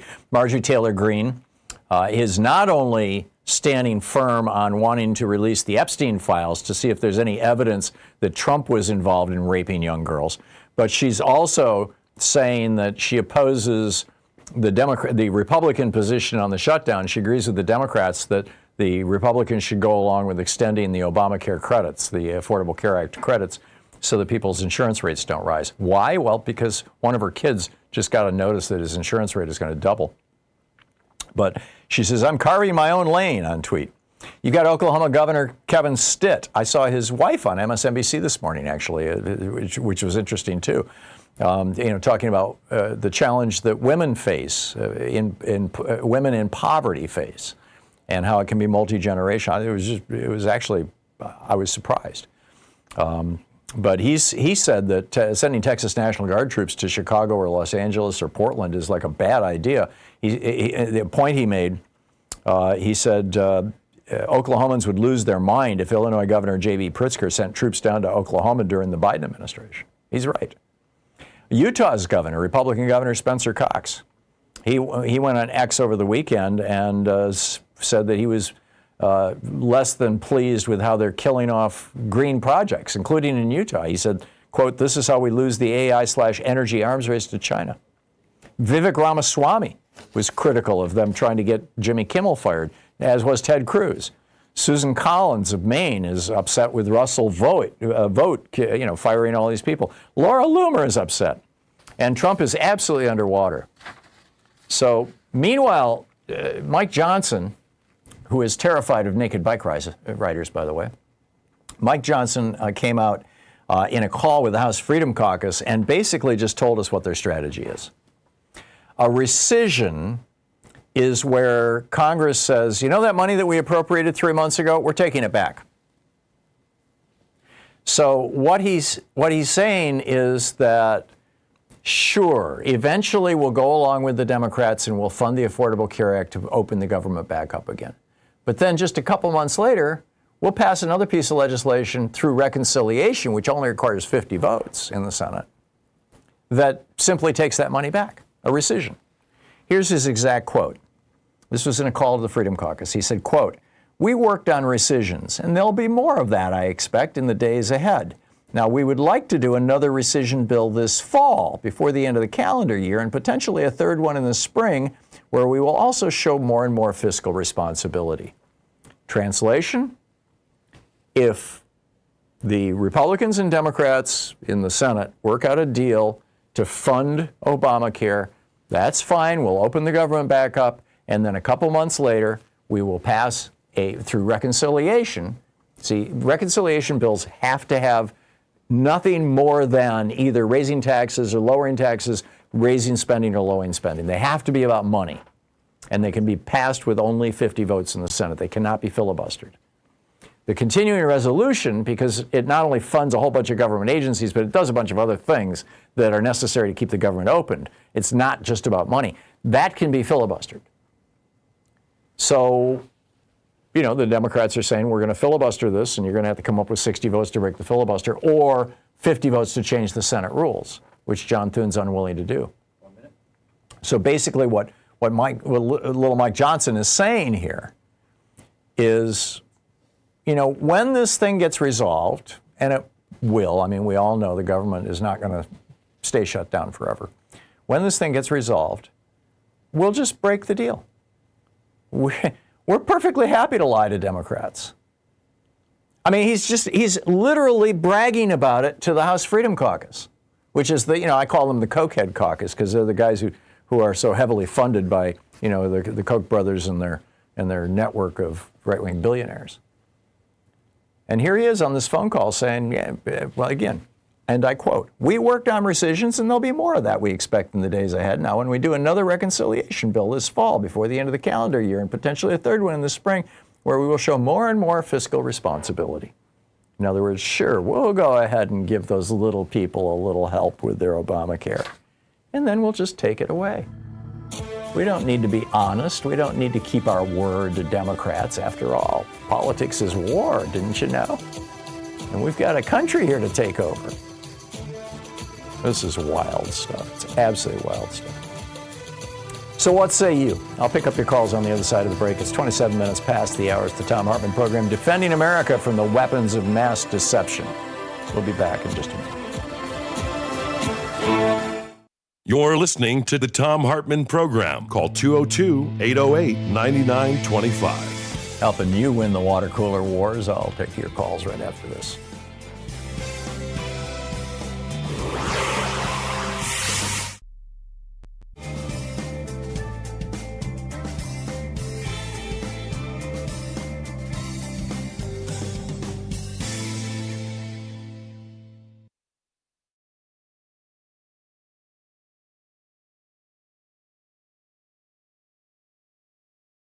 Nuking the moon and other intelligence schemes and military plots left on the drawing board. This is Chapter 7, Operation Northwoods. On April 17, 1961, more than 1,400 Cuban exiles forming the Brigada de Asalto 2506 landed on the beaches of Cuba at Playa Girón in the Bahia de Cojinos, the Bay of Pigs. Their mission was to overthrow the regime of Fidel Castro, Cuba's increasingly communist leader, who had himself overthrown the regime of American ally Batista just 2 years before.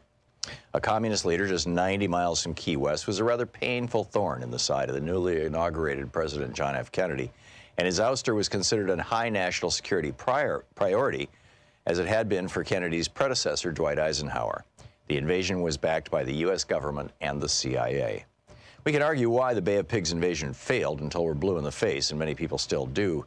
For many in the Cuban exile community, the mission failed because JFK refused to give American naval and air support, elements called in for the original plan developed by the Eisenhower administration. Maybe this is true. The problem here is that we begin to descend into the realm of the counterfactuals, the if-onlys and what-ifs, things that we are doing our damnedest to avoid. Look, I've met a lot of the Cubans who took part in that invasion, many of whom are permanently settled in or around Miami, my hometown. They are impressive men, and I wouldn't put anything past them. If they say they could have kicked out Castro with U.S. naval and air support, who am I to argue? But I still will, because things are much more complicated from an intelligence perspective.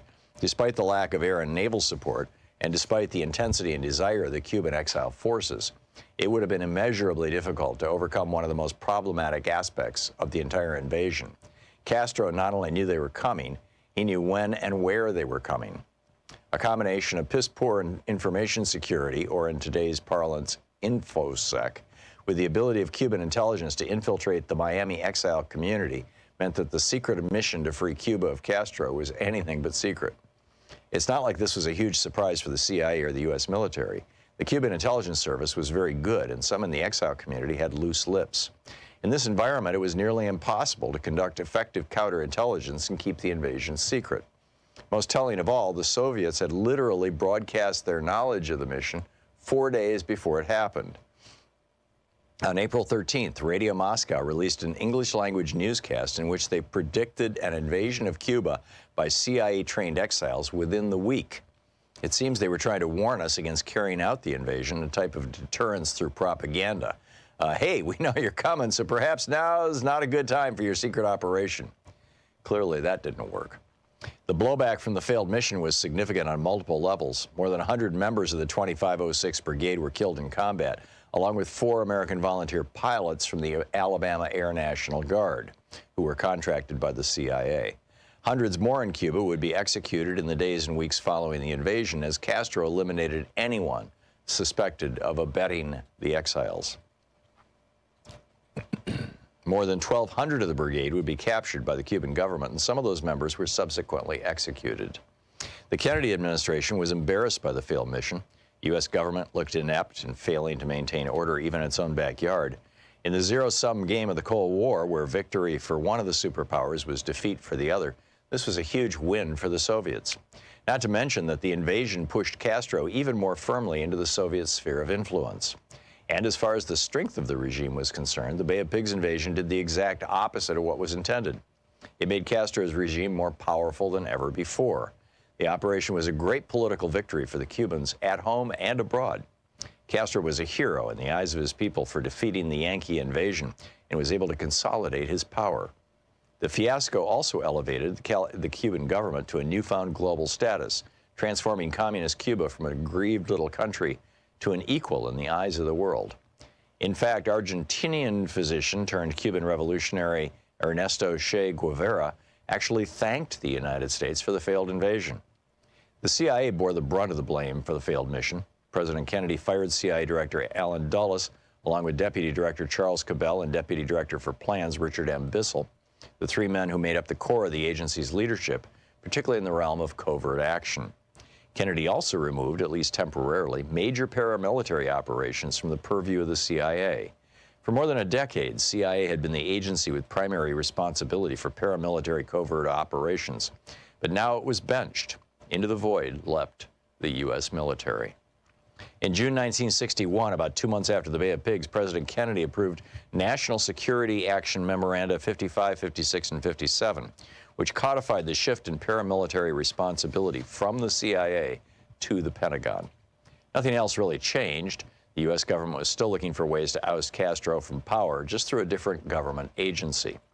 By autumn, Assistant Secretary of Defense for Special Operations, Brigadier General Edward Lansdale, a legendary intelligence officer, or infamous, or both, depending on your perspective, was asked to brainstorm ideas to get rid of Fidel. He didn't disappoint. In February 1962, Lansdale provided a document titled Possible Actions to Provoke, Harass, or Disrupt Cuba. Some of the actions are pretty good, some are quite silly, and some are downright abhorrent. The book is Nuking the Moon by Vince Houghton.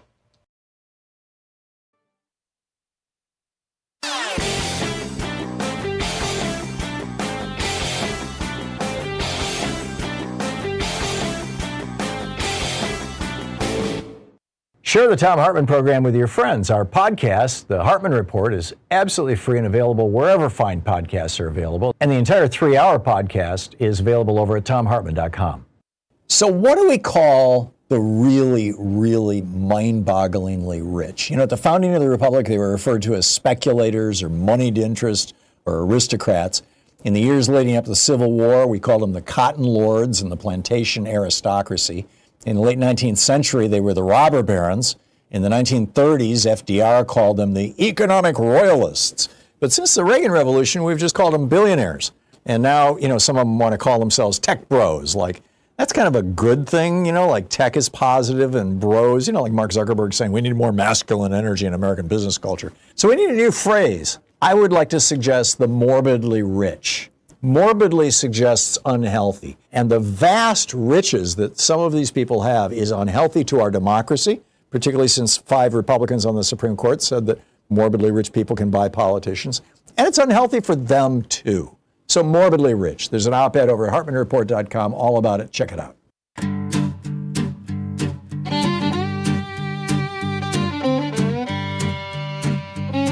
They're rolling in from Washington, all geared up and grim.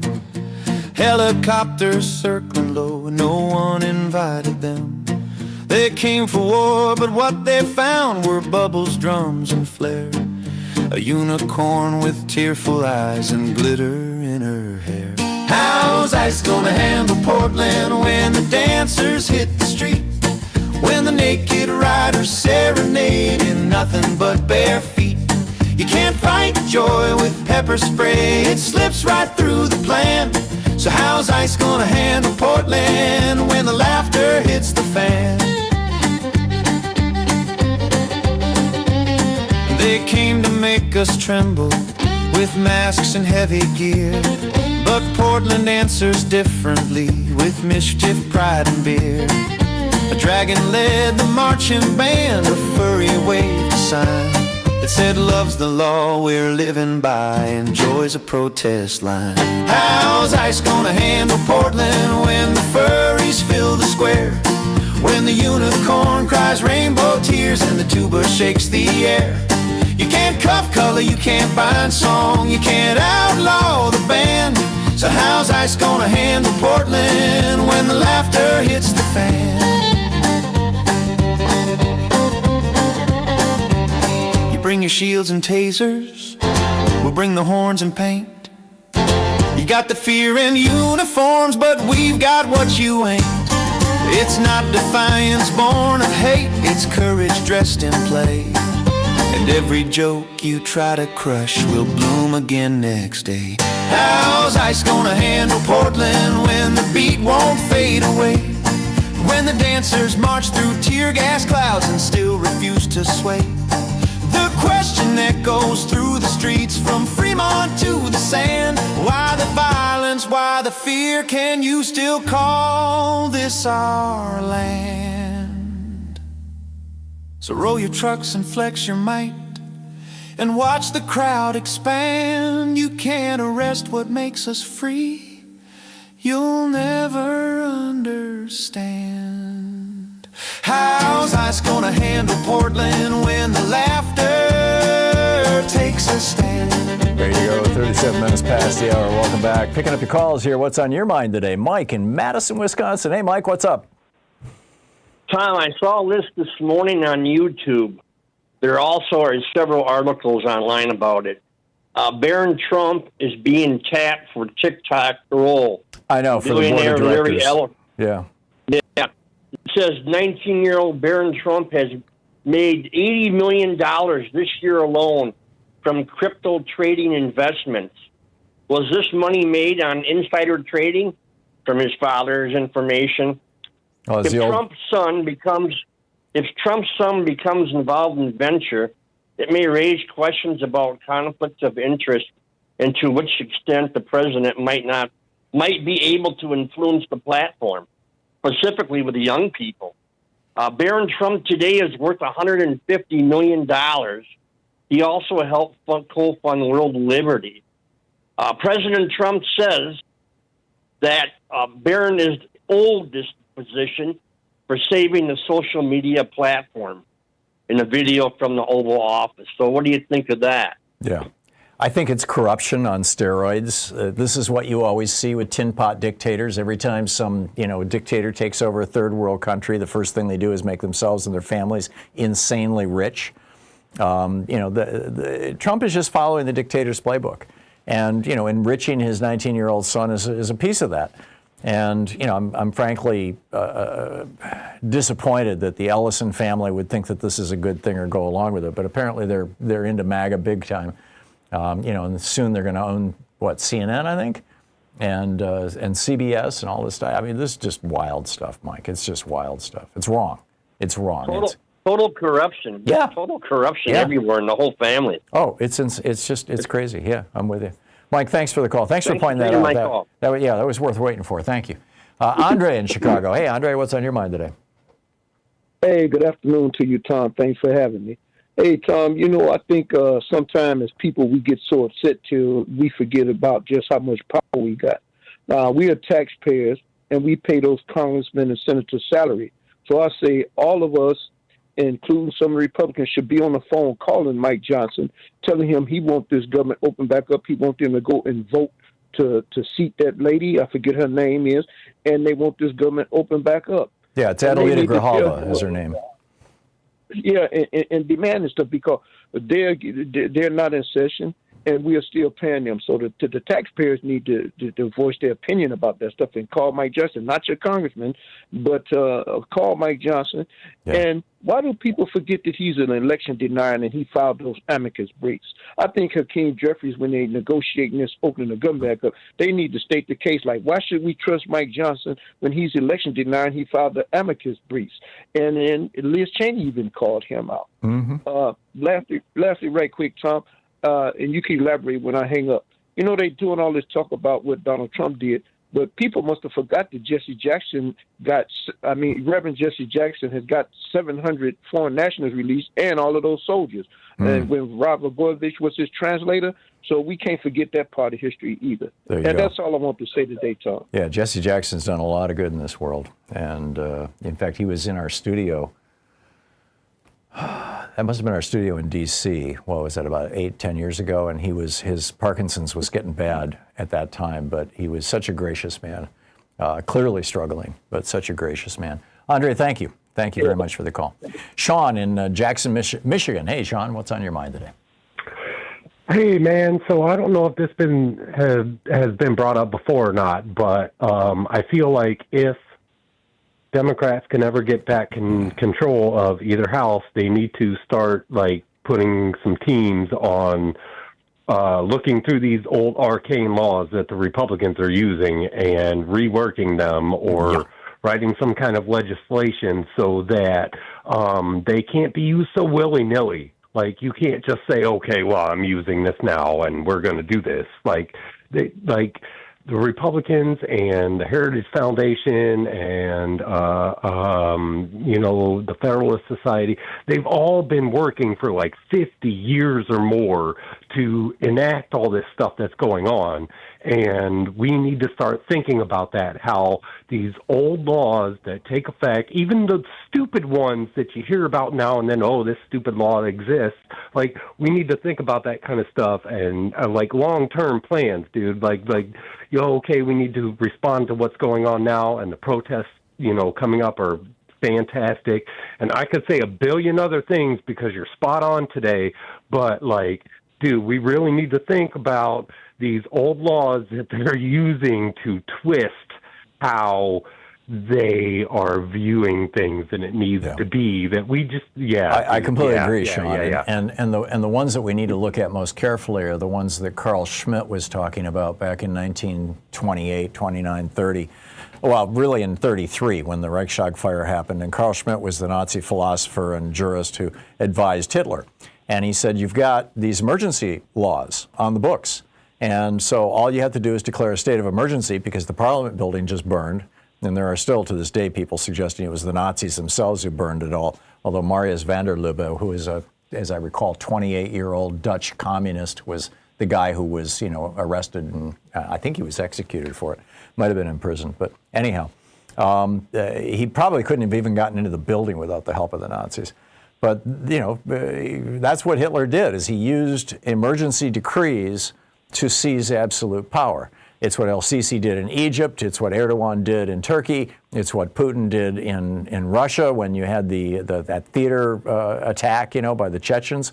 Over and over and over again, this has been used. And Carl Schmitt's advice to Hitler, this Nazi philosopher, was, look for laws that have provisos, that have clauses or provisions that allow a state of emergency to suspend other laws and declare the state of emergency in a way that does that. And that's what Donald Trump is on the verge of doing when he invokes the Insurrection Act of 1806 or 1807, whenever it was. It was during Jefferson's presidency. And that Insurrection Act says that the president can federalize the troops, and it gets around the Posse Comitatus Act of 1876, which says that federal troops can't play police roles. It gets around that by saying that you must meet a couple of criteria. The criteria are that, number one, the country is under physical invasion by a foreign power, or number two, that an actual insurrection that threatens the viability of the United States government is underway. Now, the second one is what happened during the Civil War. The first is what happened during the War of 1812. And, but that's That's about it. Now, they have invoked the Insurrection Act. Presidents have a couple of times. I believe LBJ did once during the riots in Los Angeles. Arguably, those were not good ideas. It shouldn't have been done. But that Insurrection Act is one of many, Sean, and I completely agree with you. One of many that need to be If I could revisited. make one more point real quick, though. Yeah. If I could make one more point real quick. We could talk about all the levels of hypocrisy from this government.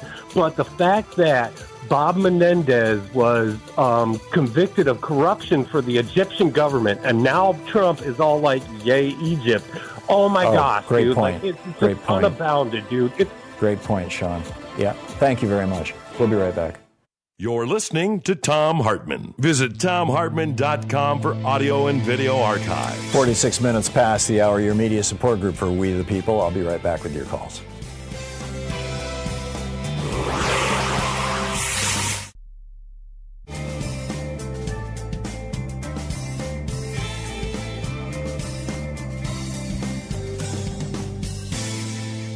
And welcome back, Larry in Hyattsville, Maryland. Hey, Larry, what's on your mind today?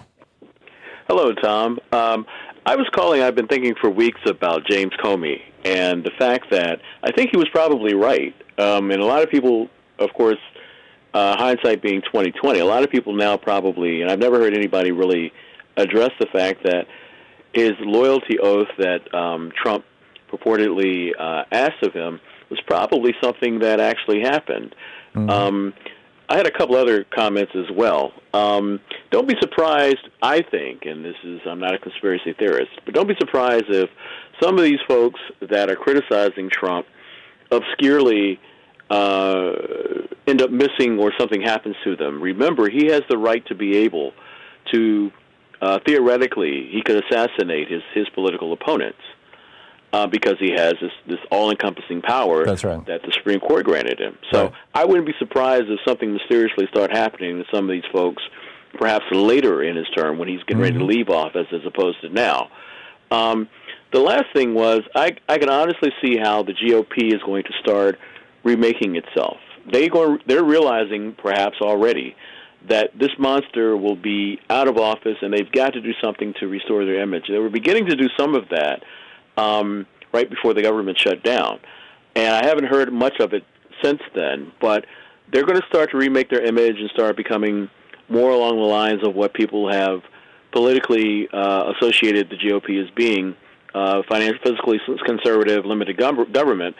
But the problem is that Americans have such short memories that I can see within 8 years, I don't think it'll happen within the next 4 to 6, but within 8 years, we'll have another Republican president because we have just such short memories. And also the prevalence of OWN and Fox News and other right-wing media. Yeah. My last point is regarding police, and that is I don't know why we seem to think that they are superhuman and that they cannot make mistakes or they're not foiable to what humans normally are or happens with them.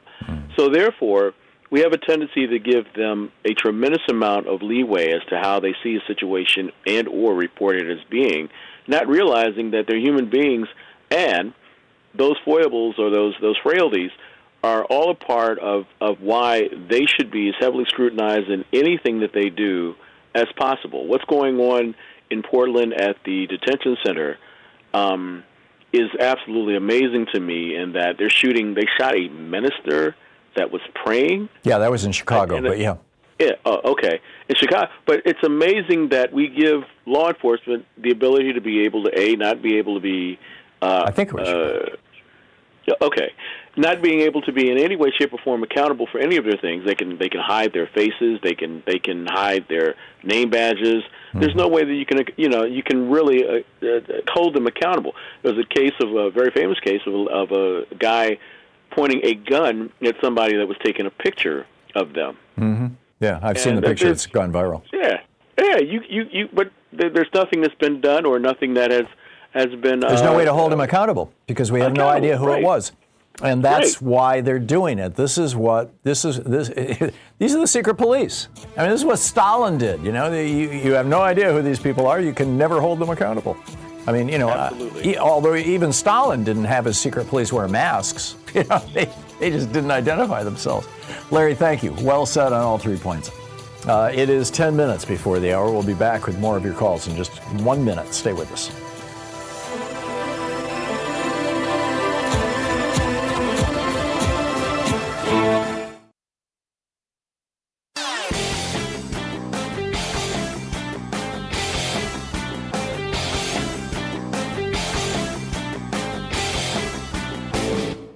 Hey, thanks so much for sharing our program and for reaching out to our stations and sponsors and letting them know that you're listening. It really means a lot to us. When cowards play with matches, the world burns. Trump shakes the hand of Putin, deals in shadows the truth undone. Drones in the sky, borders trembling. Wars ignite when the cowards run. Welcome back, 9 minutes before the hour. Picking up your calls here. Jessica in Chicago. Hey, Jessica, what's up? Jessica in Chicago? I'm going to have to put Jessica on hold. She's on line 7 there, Mateo, if you want to check it out. Steve in Phoenix, Arizona. Hey, Steve, what's on your mind today? Hey, Tom. Always do like hearing from Jessica. She really brings it really good. Yeah, that's. I agree. Your previous caller, Larry, identified a big problem. Americans, he said he didn't call them that, I will. Americans are idiots, too many of us. We read it at, a 6th grade level, and we have no long-term memory. Mm-hmm. That's killing us. But I want to talk about this shutdown and stuff, and also kudos to the people up in Portland dressing up as chickens and toads and all kinds of stuff. I've seen it. It's just really good. Yep. But you're going to be traveling here pretty soon, and so are a lot of other Americans. And, if it's not safe to travel, if they're laying off so many FAA controllers and... No, they're not laying them off. They're just not paying them. These guys are professional. I mean, I'm a pilot. I've known controllers. These guys take their job very, very seriously. And if they don't think that an airport is appropriately staffed to be safe, they will either slow down the traffic or they'll shut down the airport. They shut down the Burbank airport a couple of days ago because they didn't have I didn't know that. They were short one guy. Wow. Yeah. That's interesting. That's good. That's good. Well, here, with this, though, being said, a lot of Americans, they can't afford to do long layovers or have a flight canceled and maybe get it the next day or the following day. And we have holiday travel coming up, and this is going to erode the confidence in a lot of travelers. People will start canceling tickets. That leads to canceling hotel reservations, rental cars.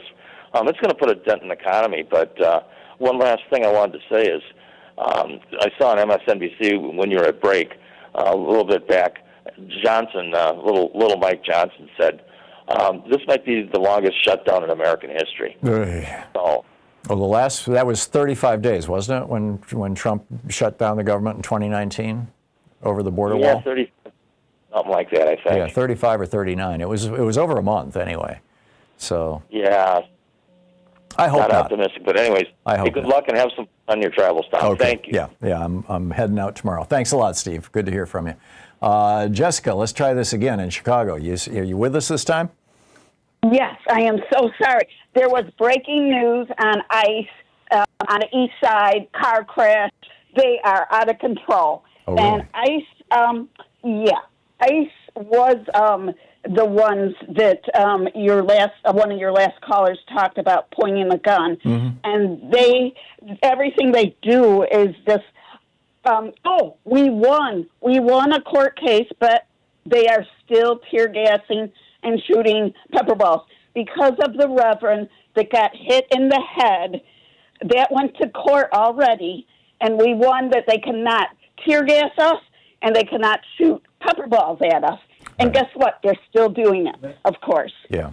This is and this is the Kristi Noem in the airport thing. They don't care that they're breaking the law. They just don't care. They have no respect for American law. They don't listen at all. And Tom, you and Luis had the most brilliant show on Monday. I love the video with Luis's song and your message on how ICE is about the brutality. Mm. And That recording should be played on Fauci. I wish it could. I think everyone needs to see that. It was great. And Tom, guess what? I'm making posters.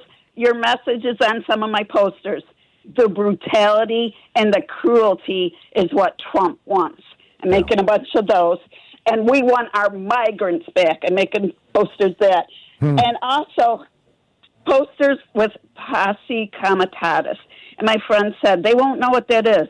So I am going to write, it's illegal and unconstitutional to turn the military against your own countrymen. I'm going to go ahead and write that on there, Yeah, too. or put the words, look it up.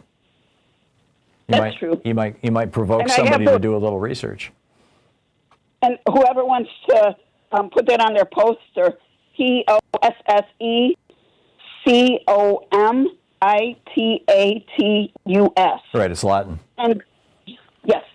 And Tom, I agree with you. Trump is so bold. He just tells, he just like wants to be like the Egyptian ruler and the Turkey ruler, and those Republicans need to snap out of it, and I will call them at their state offices. What is wrong with them? Yeah, this is wrong? He just came out and said it yesterday. You know, he really admires, Al-Sisi, who slaughtered 800 people when they came out to protest, killed 800 people, wounded thousands more. Just indiscriminately shooting into the crowd. Scary. And Trump is like, you scary. just deal with these guys. I like that. Holy cow. No, so scary. Yeah. We need to call it out to Republicans. There you That is go. too scary. Thank you, Jessica. Always good to hear from you. Thank you. Have a great weekend. Thank you. You too. All right. We'll be back with the hidden cost of great wealth. And Zohran Momdani's got an amazing new ad out. I'll tell you all about that on the other side of the break. Stay with us. You're listening to Thom Hartmann.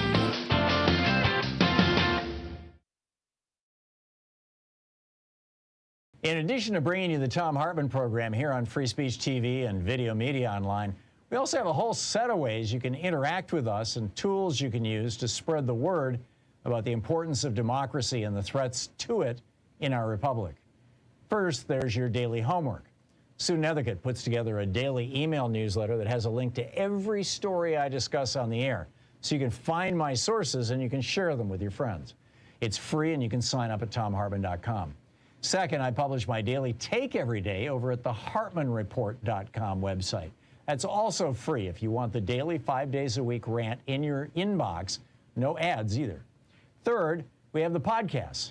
There's the free 1-hour version of our daily show that's advertising supported. You can find that wherever you get your podcasts normally. And then there's also the podcast of the entire 3-hour show with no advertisements, and that's available by subscription over at thomhartmann.com. So check them all out at thomhartmann.com and hartmannreport.com.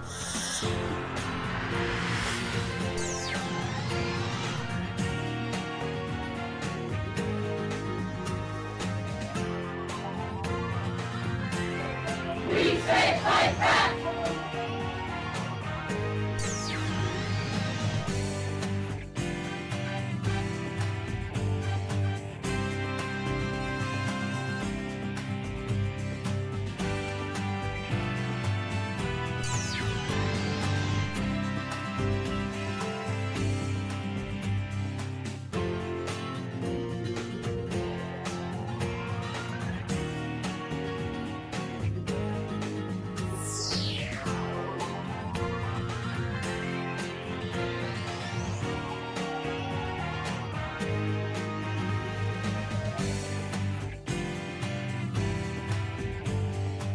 Today in the Thom Hartmann Book Club is Fred Kaplan's new book, The Bomb: Presidents, Generals, and the Secret History of Nuclear War. This is from the introduction. For 30 years after the Cold War ended, almost no one thought, much less worried, about nuclear war. Now almost everyone is fearful. But the fear takes the form of a vaguely paralyzed anxiety. Because of the long reprieve from the bomb's shadow, few people know how to grasp its dimensions. They've forgotten, if they ever knew. The holiday from history began on August 8th, 2017, when President Donald Trump, barely 6 months in office, told reporters at his golf resort in Bedminster, New Jersey, that if the North Koreans kept threatening the United States with harsh rhetoric and missile tests, quote, They will be met with fire and fury like the world has never seen, end quote. Even those who didn't remember President Harry Truman's similar description 72 years earlier of the atomic bomb that destroyed Hiroshima, Truman said, "A rain of ruin from the air, the like of which has never been seen on this earth." It was clear that in language more bellicose than any president since the end of World War II, Trump was talking about launching nuclear weapons at North Korea. Not if its leader, Kim Jong-un, first attacked the United States, but merely if he developed the ability to do so. Then, 6 months later, Trump signed and released his administration's Nuclear Posture Review, a 74-page document that called for building new types of nuclear weapons and integrating them with the military's conventional war plans. In short, for treating nuclear weapons as normal. The red lights flashed. The alarm bells rang furiously. Yet here is what few recognized. None of these notions were new. The president himself seemed a departure from the norm.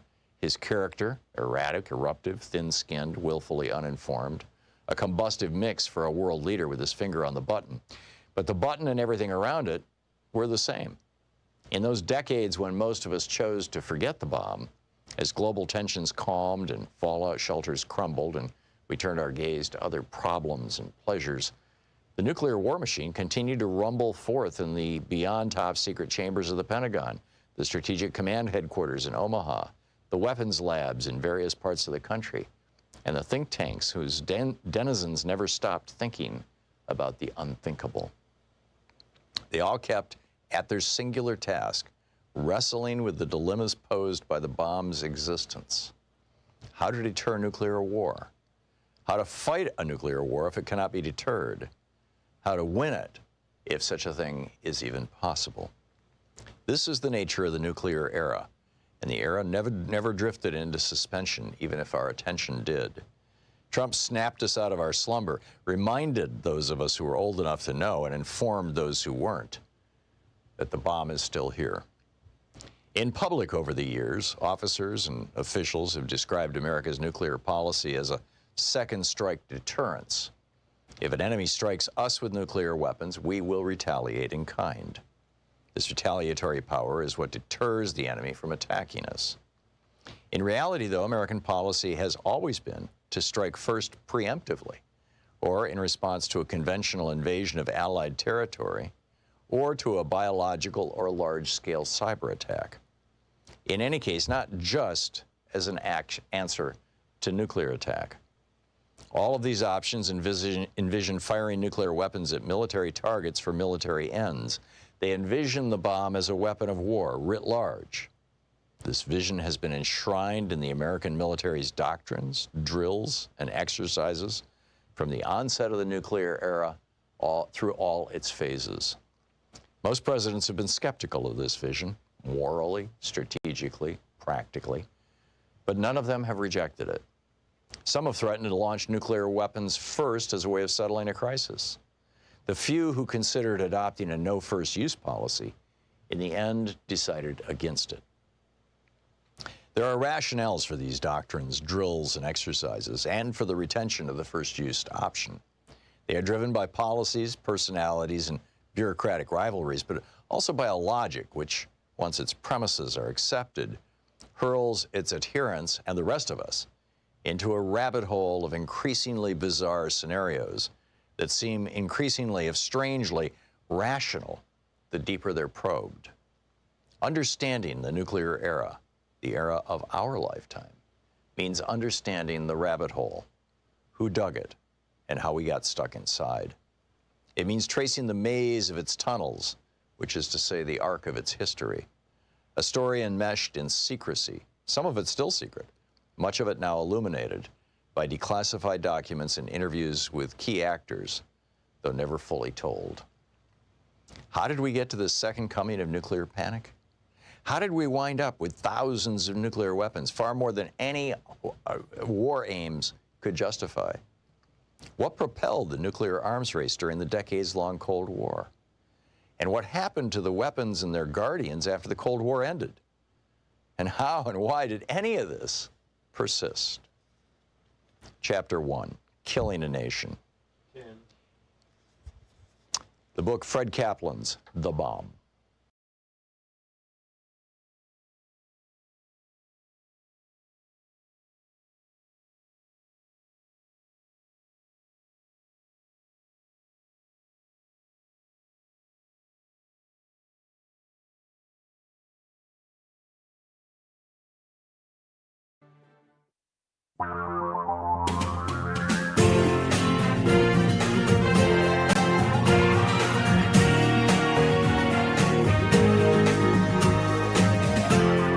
This is the Thom Hartmann Program. All right, welcome to the third hour of our program. Gavin Newsom yesterday signed a couple of pro-LGBTQ plus bills, gaining him some praise. But as Aaron Reed points out over at aaroninthemorning.com, but buried beneath the wave of approval was a quieter, far more consequential act, a veto on an important protection bill for the transgender community. Newsom rejected a bill that would have allowed transgender people and anyone using hormone therapy to maintain a 12-month supply of their medication, a backstop designed to protect access amid federal crackdowns and supply disruptions. The bill would also have amended health care protection laws to explicitly protect gender identity. For many in the trans community, that veto could be far more consequential than any of the other bills signed. So here you've got one guy who wants to be president, obviously, Gavin Newsom, saying, okay, I'll go along with the James Carville's. I don't know specifically that this is Carville's position, but, the old Democratic consultants, the Democratic Party consultants who say, those Republican ads saying that they had this little clip of Kamala Harris saying something like, transgender for everybody or something. It wasn't that, but that's how they characterized it. And that ad that was the number one ad that Donald Trump used against Kamala Harris, was an anti-trans ad. And so the Democratic consultants are all, just leave the trans people in the dust. Screw them. We don't need them. They're 1/1000th of 1% of the population. They're such a minority of a minority. They're a subset of the queer community. So we don't need them. And you've got Democratic politicians, obviously Gavin Newsom, one of them, saying, okay, we'll make it so that the Republicans can't criticize us for this. That's on the one hand. On the other hand, I don't know if you've ever heard of the Stonewall Uprising, but this was back in the day, as I recall, it was in the 60s. Might have been the 70s or 80s. Forgive me for not remembering the year. But this was, when finally, this was a gay bar, and finally people stood up and said no to the police. And by the way, the Stonewall Uprising was led by trans people. In the beginning, they at the time, they weren't so much called that. But back when I was a teenager and I was a DJ, I used to DJ the drag show and the dance afterwards at Joe Cavella's gay bar in Lansing, Michigan.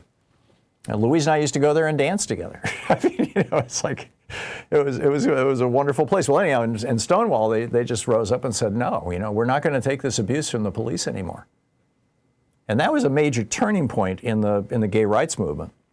And so there's this incredible story of Sylvia Rivera, who was what was called a drag queen back in the day, I guess still is, who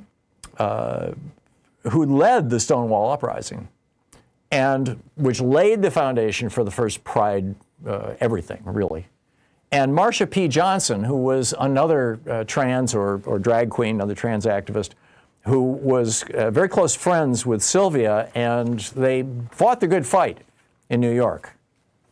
And so now Zohran Momdani, who wants to be New York's mayor and is the rising star in the Democratic Party right now, he is this generation's Bernie Sanders. He's the guy who is teaching Democrats how to win elections. Comes out with a 2-minute video that I'm going to play in pretty much its entirety here, talking about this issue in the way that, frankly, Democrats should be talking about it. Here he is, Zohran Momdani. Everyone calls me Sylvia. I've had this name for 9 years. This is respect. I'm on the Christopher Street Pier, or as it was called in Sylvia Rivera's day, the Christopher Street Docks. In the 1970s, homeless queer New Yorkers had been pushed to the margins of a hostile society. But it was here, on the physical margins of our city, that they found a home. Sylvia was one of those New Yorkers. She arrived here at the age of 11, where she immediately landed in the center of the gay rights movement. She befriended the legendary Marsha P. Johnson, protested at Stonewall, and led marches for equality. But even among the queer community, trans New Yorkers were excluded. Rivera and others were discouraged from walking in pride, their participation erased from Stonewall history. I believe in us getting our rights, or else I would not be out there fighting for our rights. This cruelty took a toll. Rivera developed a substance abuse problem and was often homeless. When she had nowhere left to turn, she would sleep here, waves lapping nearby. Yet no matter what hardships she faced, Sylvia Rivera advocated for others. She and Johnson founded STAR to house and feed trans kids. The Christopher Street Pier is like our city, a place of immense contradictions. It's where outsiders found belonging, and it's also where Marsha P. Johnson's body was found, the victim of a suspected murder no one was ever prosecuted for. But even amidst this, we can chart a clear path forward, city inclusive. Since taking office, Donald Trump has waged a scorched earth campaign against trans people. The man with the most power has expended enormous energy targeting those with the least. New York will not sit idly by while trans people are attacked. We'll deploy hundreds of lawyers to combat Trump's hate, make New York City an LGBTQIA+ sanctuary city, and create the Office of LGBTQIA+ Affairs to allocate millions for youth and adult housing programs, as well as gender-affirming care. We can't bring Sylvia back, but we can honor her memory by building a city where trans New Yorkers are cherished. In a time of darkness, New York must be the light. And then it ends with, Zohran, basically, like I said, this is a campaign ad, essentially. But it is also, I think, a turning point, a moment in big D democratic politics and political, democratic political strategy, as it were. And he is being praised for this.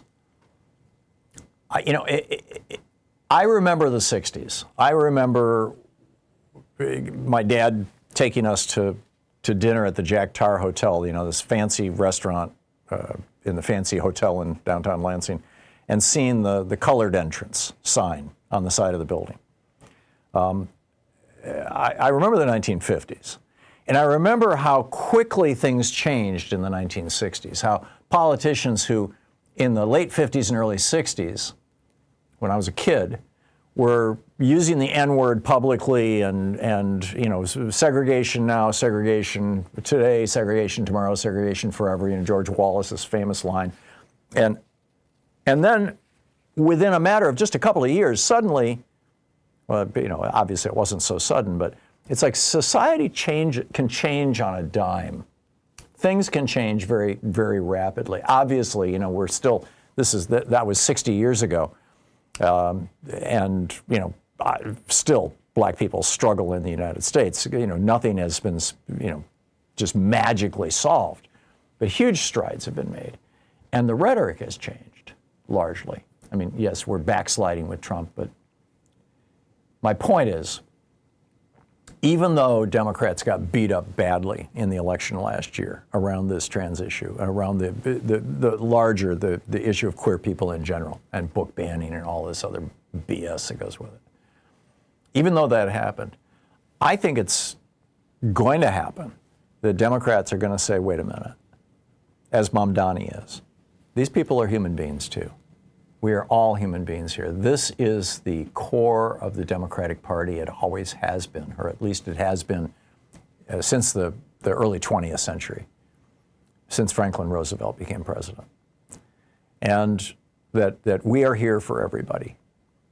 And we're going to make a country that is here for everybody. And we're going to make a party that's here for everybody. And we're not going to go along with this hate and division that the Republicans and their racist and homophobic and misogynistic enablers and their right-wing billionaires who don't want to pay their damn taxes are trying to inflict on us. So I'm hopeful. I'm very hopeful. What say you? 15 minutes past the hour. I got to tell you about the hidden cost of great wealth, and I'll be back with your calls. Stick around. This is the Thom Hartmann Program. It's the place where we dare to ask, is Walmart a person? We dare to say, no, the conservatives on the Supreme Court got that one wrong, too.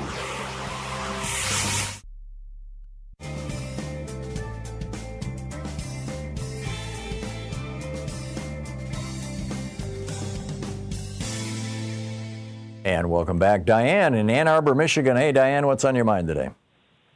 Hi, Tom. Hey. Just two quick thoughts and then a book I'd like to suggest. Mm-hmm. The shutdowns, when the Republicans come to us, the MAGAs, and say, well, gee, Democrats could shut it down in no time, you could just say, hey, you've got the trifecta. You've got the legislature, the executive, the Department of Justice, and even the Supreme Court with a 6-3 vote. So don't expect us to do it for you.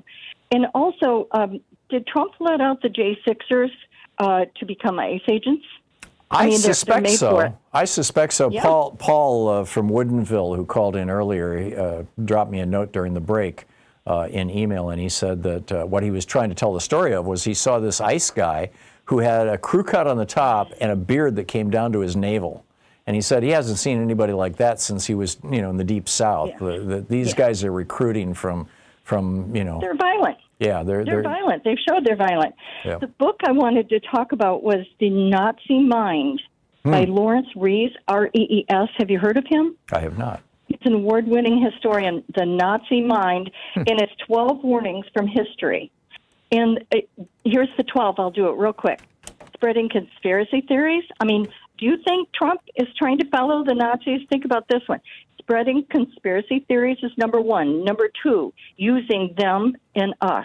Number 3, leading as a hero. I mean, this is Hitler. Mm-hmm. And number 4, corrupting youth. Look at, they're trying to take over our schools. Number 5, conniving with the elite. That's a very obvious. Mm-hmm. Number 6, attacking human rights. There you go. You were talking about that today. Number 7, exploiting faith. Have they ever done that? Taken over the churches, right? Churches elected Trump. Number 8, valuing enemies. Number 9, eliminating resistance. Escalating racism is number 10. Number 11, killing at a distance. Now, why do you think they're hauling these people and sending them to other countries for? If they were killing in our neighborhoods, had, locations to be killing people amongst our neighborhood, we'd have a fit. But they just grab them up, haul them off, out of sight, out of mind. They're doing this with Afghans who helped us fight against the Taliban. And they're going to send them back to Taliban-controlled Afghanistan. Yeah. I mean, these people will be killed. Number 12, stoking fear. And it's all right there. You made to order. Mm-hmm. Trump is using the Hitler recipe. Yeah. Well, he slept with Hitler's compiled speeches next to his bed for much of his life, according to his first wife. According to his wife, Ivana, under oath, she said that. Yeah. And, gee, where did she end up? Yeah. She's willing to speak. She was buried in the speaking a golf lot course. about Epstein and, yes. Yeah, did she fall out of a window? Oh, no, she fell downstairs. That's right. Yeah. Putin advised him on that one. The Nazi Mind. I just ordered Lawrence it Rees. while we were talking. Oh, it's super. Yeah. 12 warnings from history. And you don't have to be educated in history to read this. I mean, it's very thorough, but it's very easy to, take in. I'm not a history, major or anything, and it's very, very interesting. And it's the photos in it. For the first time in my life, I've looked at Nazi photos, and it scared me. I thought I saw Stephen Miller all over them. Oh, yeah. Yeah. Yeah, a little Pee Wee German, they call him. Diane, thank you. Yeah. Thank you for the call. Thank you. 19 minutes past the hour. I'll be back with more of your calls in just a minute. Stay with us.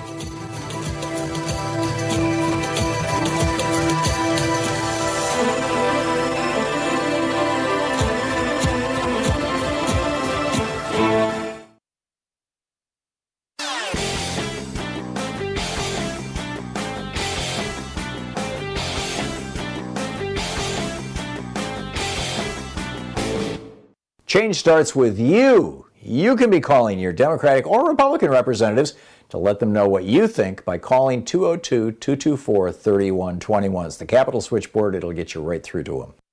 Did you know that the ancient Roman Republic, which for 480 years was actually a democratic republic before Julius Caesar kind of ended the democracy phase and replaced it with the autocracy phase, that they were brought down by a very small group of very rich people. The richest man in ancient Rome was Marcus Licinius Crassus. He was the richest guy, the billionaire of Rome. And he frankly hated the Roman free bread for all welfare system. It was being paid for with his tax dollars, after all. So him and Pompey the Great and a few other rich guys got together, and they basically crashed Rome. They turned it into an oligarchy and then into a tyranny. And the parallels to what Trump is doing right now are absolutely shocking. There's an article about it over at HartmannReport.com titled "American Caesar: Trump's Path to Power Mirrors Rome's Darkest Days." Check it out.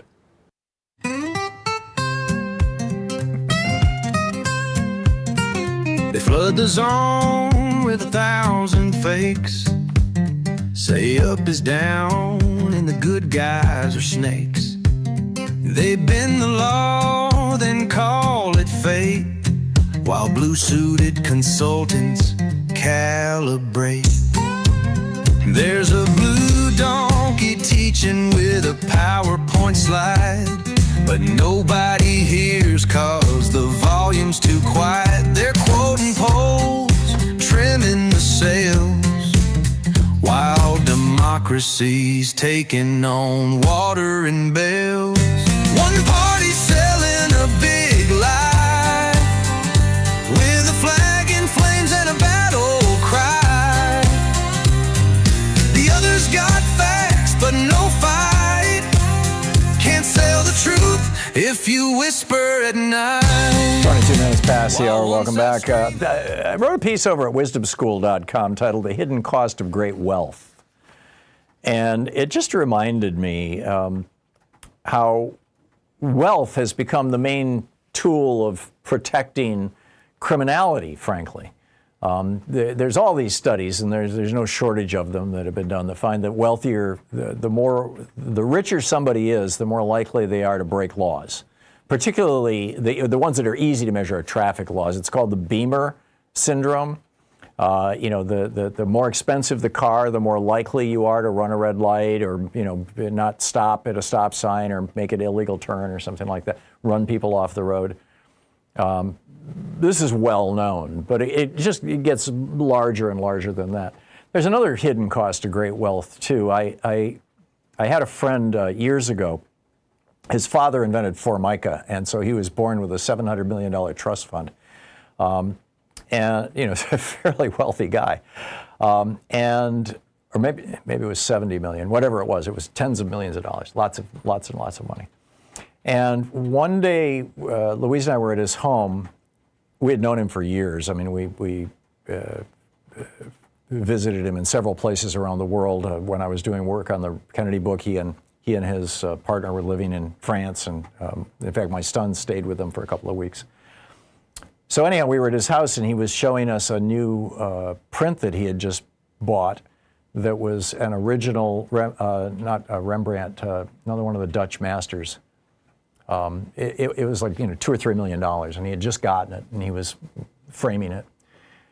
And just out of the blue, he suddenly kind of bursts into tears and says, I've known you for over a decade, and you're literally the only person I've ever known who has not asked me for money.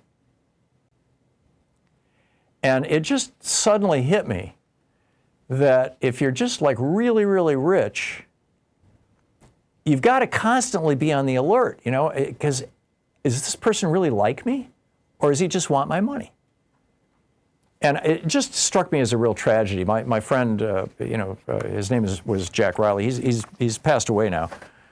Died a couple of years ago, but Jack was a good guy. But what a burden. So anyhow, I wrote this piece, "The Burden of Great Wealth." But the biggest problem, I think, is the societal problem, that great wealth can really do damage to people. I mean, and it really can do damage to society. And we used to have guardrails around this. We used to have a 90% top income tax rate, which wasn't just to raise money for the government. I mean, it was originally put into place during World War I to raise money for the war effort, and then again in World War II. But it was maintained throughout the Eisenhower administration, throughout the 50s, through the Kennedy administration. I mean, we had a 90% top income tax bracket. People were still wealthy. There were still some, really morbidly rich among us, but, your business managers lived in the same neighborhoods as everybody else. They just had the nicest house. They didn't live in a 700-acre estate with a bomb-proof bunker in Hawaii or something like Zuckerberg or these guys. I mean, it's just. And I really think we need to reconsider that. We need to think about going back to a time when great wealth was controlled in this country. Because one of the things that great wealth did, these by and large right-wing billionaires did, is they created an infrastructure, a media infrastructure, a think tank infrastructure, an academic infrastructure that perpetuates the idea that society should have classes and orders. Russell Kirk's old spiel from The Conservative Mind in 1952. And that's the normal order of things, when in fact we're biologically wired to care for each other. We're not biologically wired to accumulate stuff. Historically, in human societies, people who hoarded things were viewed as mentally ill. We're designed by nature, by DNA, by evolution to care for each other. That's how humanity has survived all these years. Not to just live these solitary existences with massive amounts of money. So anyway, you can find the story over at wisdomschool.org. I think you'll find it interesting. 27 minutes past the hour. I'll pick up your calls after the break. What's on your mind? You're listening to the Thom Hartmann Program. Call 202-808-9925. It's Talk Media for the sane among us. Yes, we are still here and we're still fighting. We'll be right back.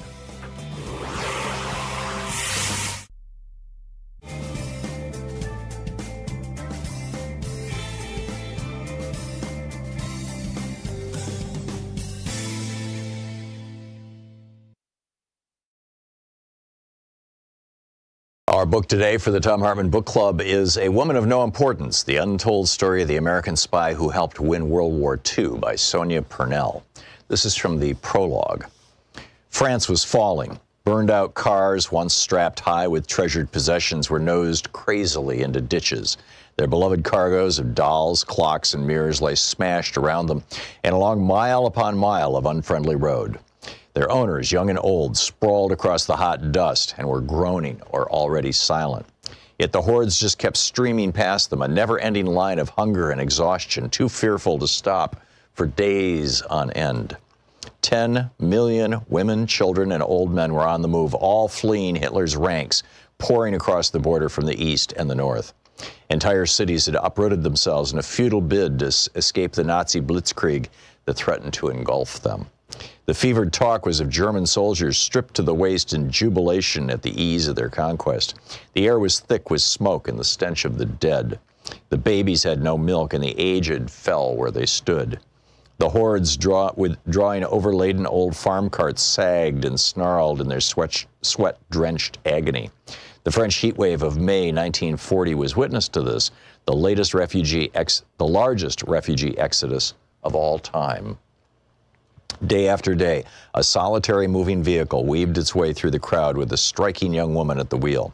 Private Virginia Hall often ran low on fuel and medicines, but still pressed on in her French Army ambulance toward the advancing enemy. She persevered even when the German Stukas came screaming down to drop 110-pound bombs onto the convoys all around her, torching the cars and cratering the roads. Even when fighter planes swept over the treetops to machine gun the ditches where women and children were trying to take cover from the carnage. Even though French soldiers were deserting their units, abandoning their weapons and running away, some in their tanks. Even when her left hip was shot with pain from continually pressing down on the clutch with her prosthetic foot. Now, at the age of 34, her mission marked the turning point after years of cruel rejection. For her own sake, as much as for the casualties she was picking up from the battlefields and ferrying to the hospital, she could not fail again. There were many reasons why she was willingly jeopardizing her life far from home in aid of a foreign country when millions of others were giving up. Perhaps foremost among them was that it had been so long since she had felt so thrillingly alive. Disgusted with the cowardice of the deserters, she could not understand why they would not continue the fight. But then she had little to lose. The French still remembered sacrificing a third of their young menfolk to the Great War, and a nation of widows and orphans were in no mood for more bloodshed. Virginia, though, intended to go on the road, wherever the battle took her. She was prepared to take whatever risks, face down any dangers. Total war against the Third Reich might perversely offer her one last hope of personal peace. Yet even this was as nothing compared with what was to come in a life that drew out into a Homeric tale of adventure, action, and seemingly unfathomable courage. Virginia Hall's service in the France of summer 1940 was merely an apprenticeship for a near-suicide mission against the tyranny of the Nazis and their puppeteers in France. She helped to pioneer a daredevil role in espionage, sabotage, and subversion behind enemy lines in an era when women barely featured in the prism of heroism, when their part in combat was confined to the supportive and the palliative, when they were just expected to look nice and act obedient and let the men do the heavy lifting, when disabled women or men were confined to staying at home and leading often narrow, unsatisfying lives. The fact that a young woman who had lost her leg in tragic circumstances broke through the tightest constrictions and overcame prejudice and even hostility to help the Allies win the Second World War is astonishing. That a female guerrilla leader of her stature remains so little known to this day is incredible. Yet that is perhaps how Virginia would have wanted it. She operated in the shadows, and that was where she was happiest, even to her closest allies in France. She seemed to have no home or family or regiment, merely a burning desire to defeat the Nazis. They knew neither her real name nor her nationality, nor how she had arrived in their midst. Constantly changing in looks and demeanor, surfacing without notice across whole swaths of France, only to disappear again as suddenly, she remained an enigma throughout the war, and in some ways after it, too. Even now, tracing her story has involved 3 solid years of detective work, taking me from the National Archives in London, the Resistance Files in Lyon, and the parachute drop zones in the Haute-Loire, to the judicial dossiers of Paris and even the white marble corridors of CIA headquarters at Langley. My search led me through 9 levels of security clearance into the heart of today's world of American espionage. I have discussed the pressures of operating in enemy territory with a former member of Britain's special services and ex-intelligence officers from both sides of the Atlantic. I've tracked down files that were missing and discovered that others remain mysteriously lost or unaccounted for. I have spent days drawing diagrams matching dozens of code names with scores of her missions, months hunting for remaining extracts of these strange disappeared papers, years digging out forgotten documents and memoirs. The book A Woman of No Importance by Sonia Purnell.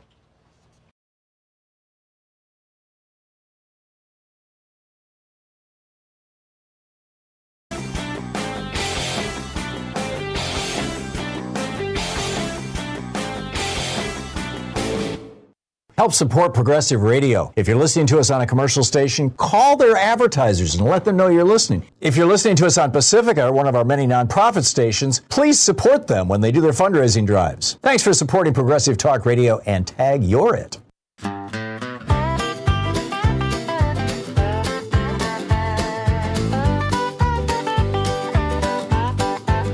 Mike Johnson saw the headlines and he started to pray. Said, Lord, save the homeland, they're riding that way. No, not the Russians, not some cyber brigade, but 100 bare butts on a Portland parade. Oh, the naked bike brigade rolling down Main Street, pedaling for justice and not wearing a sheet. They scared old Mike so bad he hid under his tie, saying that's the end of America, goodbye. He said, I've seen pepper balls, protests and crime, but this is over the line. Meanwhile, the cops just shook their heads, saying it's Portland, boss. That's how they ride instead. He called it terror, I call it cheeky. He said it's indecent, I say it's freaky. But free, you can cover your eyes, Mike, but freedom don't care what you see. So roll on, naked bike brigade, turn Mike's sermons into lemonade. When the speaker trembles at a protest rally, that's when you know democracy's still alive. So if Mike Johnson's scared of skin and spokes, maybe the problem ain't the folks. There you go. And I bring you Mike Johnson, the Speaker of the House of Representatives. You can play the audio out of my computer, right? Okay, here we go. This is Mike Johnson just this morning. Who have that responsibility, but it's not risen to that level. What I've seen is the abuse of law enforcement by radical leftist activists. Most recently, the most threatening thing I've seen yet was the naked bicyclers in Portland who were protesting ICE down there. I mean, it's getting really ugly. Oh, man, we've got a crisis here in America. Bob in Melbourne, Florida. Hey, Bob, thanks for listening to WMNF. What's on your mind today? Oh, I called a couple of weeks ago. Well, I call you every week at least. But I called a couple of weeks ago, and I told you my plight of trying to get a COVID shot through the VA. I remember. I don't know if you... I do remember, yeah. And that, did you get it finally? My primary physician is a VA doctor, but the VA wasn't giving COVID shots. It was just a whole mess. Anyway, I got my COVID shot today.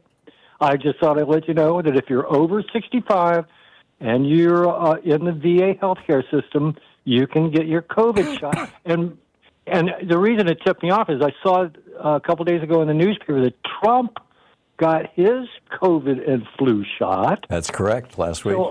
Yeah, that's right. So I figured, hey, maybe suckers and losers can get their flu shot too. There you go. Anyway, I just thought you said call you back and let you know how it went, but that's how it's going right now. And so if your primary physician is a VA doctor and you're in the VA healthcare system, even if you're not 65, you can get your COVID shot. Right. And if you're over 65, you don't need a script at all. Right. And that's where we're at. So anyway, I got my vax. My son lives in Chicago, and I figured if I couldn't get my vax here in Florida, I'd just get on a plane and fly to Chicago. But that's a mess up there too. Hey, you guys in Portland? I'm ready for a naked bicycle ride, baby. Well, we're pretty famous for it. I've never participated in one, but they're entertaining. Bob, thanks for the call. It's great to hear from you. Bye-bye. Appreciate it. Dave in Auburn, California. Hey, Dave, what's on your mind today? Hi, Tom. Hey, for the Saturday demonstration, I sought for some artists out there if they can get a caricature of Donald Trump. And just because this is his favorite word, superimpose the word hoax right over Donald Trump's face. That's an idea. And another thing is, why can't we get Indivisible or something to make giant posters on the side of the freeway with his picture putting hoax on it? Yeah. Everybody else. I'm waiting for people to start buying billboards. It seems like a good way to go. I should probably do a little more research on that. But Dave, thank you. That's a great suggestion. Appreciate it. One more I got, just because I'm an old person and these are my words that I say all the time. It's like another poster. It says, oops, ouch, uh-oh, what? That's what I say. I get it. Okay, thanks a lot, Dave. Adele in Villa Park, Illinois. Hey, Adele, what's on your mind today? Hi, Tom. I like that idea about the hoax and the billboards. I'm going to also do my research. Thank you. Tom, I woke up today and for the first time I feel scared. I read your story. I wasn't able to listen to you yesterday. I read your story on not story. I read article about the brutality, and I know you've talked about it today. I am so concerned. I'm in the Chicago area and I attend the Broadview protest. Everything has escalated so much, and I didn't mean to, but videos came across my screen last night, and the fighting and the inability of any American citizen to do anything, and they're just in the middle of these guys yanking people, and they're fighting, and it's just escalating terribly. Yeah, I think ICE is hiring these good old boy racist militia members. Yes. Oh, yes. And then your article, word for word, it's the truth. And I'm so concerned that there's such a lack of awareness. I'm getting scared personally. So I was wondering what your opinion about the rest of America and our leaders in the Democratic Party. Are they aware of the content of your article? Yes. Yes, I can't speak for the entire Democratic Party, but I know that there are a number of members of the Progressive Caucus who get my newsletter every day, and occasionally respond to it.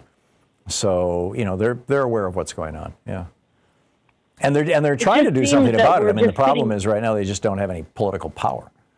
So, and therefore, I feel like I'm a sheep going to slaughter. I feel like we have no.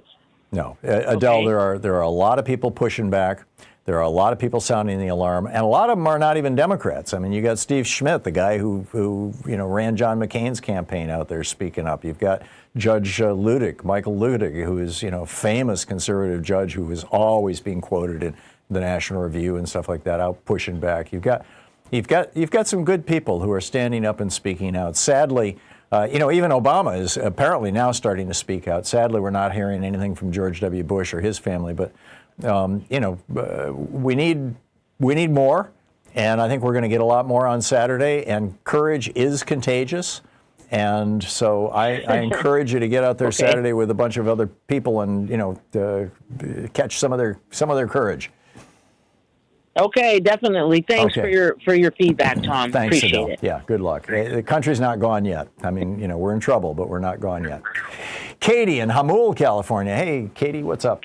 Oh, Tom, that song was hilarious. Yeah, Louise did a great one, didn't she? It topped the charts. Yeah. All right. And I thought maybe that's all I want to say. It made me feel good. Yeah. But anyhow, I have a couple of quick things, if I can be, ever. One is I canceled my flight up to Medford to be with my cousins who went up to Oregon many decades ago, and his extended family. So I feel like I'm victimized, but nobody, either my family here or in Oregon, wanted a plane to have problems that I was on because of Trump. Okay, I would think more than I'm going to die, it would be I am so pissed off. So anyway, we'll be demonstrating here in San Diego. Better to be pissed off than frightened. What I would recommend for anybody to watch is John Oliver from Sunday. And he takes apart Barry Wise, who made her dark presence known a couple decades ago on Bill Maher. And all of us, we had such a reaction to her when she was young. She's now in her early 40s. She's not old. But each execrable part of that woman he discusses and shines a light on her. And she's now head of CBS, our legacy... Yeah. Edward R. Murrow and Dan Rather, et cetera. Walter Cronkite. It is. You must watch it. It's posted on YouTube at some point, maybe a couple days after, and it was so necessary because it went to a really deep level of her personality and what it's been all along, and that she is going to report directly to Larry Ellison's son, David. I don't know why any of these people can't pop a decent, offspring, but apparently that's not what happens, or if they do, they drink themselves to death. But please, anybody who's listening, do that.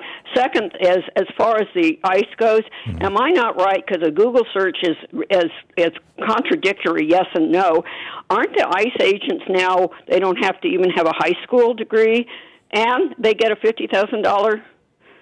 I don't know what the hiring provisos are, and I don't know what kind of exceptions they're making. But it wouldn't surprise me. Don't you remember that they said they don't need a high school degree? And anybody who's taught, and I have, knows that if high school is either your lowest point that you have to drop out, or your highest point because nothing good comes after you're the football captain, then these are not the people that you want to have with that kind of power. Gun power, with power, period. Yeah, they are not our best and brightest. It's not an elitist thing. It's a high school dropout thing. Yeah. No, and who with without even a GED would turn down $50,000? So that's something I just on top of $80,000 to $130,000 in annual salary. I mean, plus health care benefits and pension. Oh, hell, I'm ready to sign up. Yeah, I'm 77. Well, maybe they'll take you, Katie. I could pass. I could say, they never suspect me. There you go. Katie, thanks for the call. We'll be back with more of your calls in just a minute. Stay with us. You're listening to Thom Hartmann. Visit thomhartmann.com for audio and video archives. Exposing the con in conservative. I'll be right back with your calls.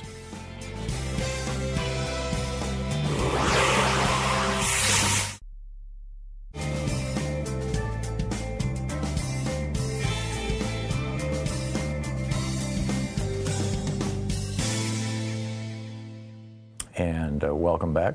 Greg in Charleston, South Carolina. Hey, Greg, what's on your mind today?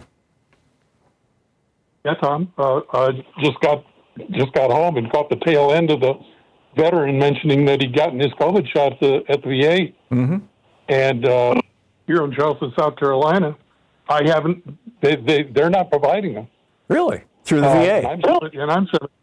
I'm 75. Wow. Yeah. No. Have you tried escalating? Did you talk to a physician, or did you just call the office? How do you know that you can't get a shot there? Well, I contacted my primary care team, mm-hmm. and they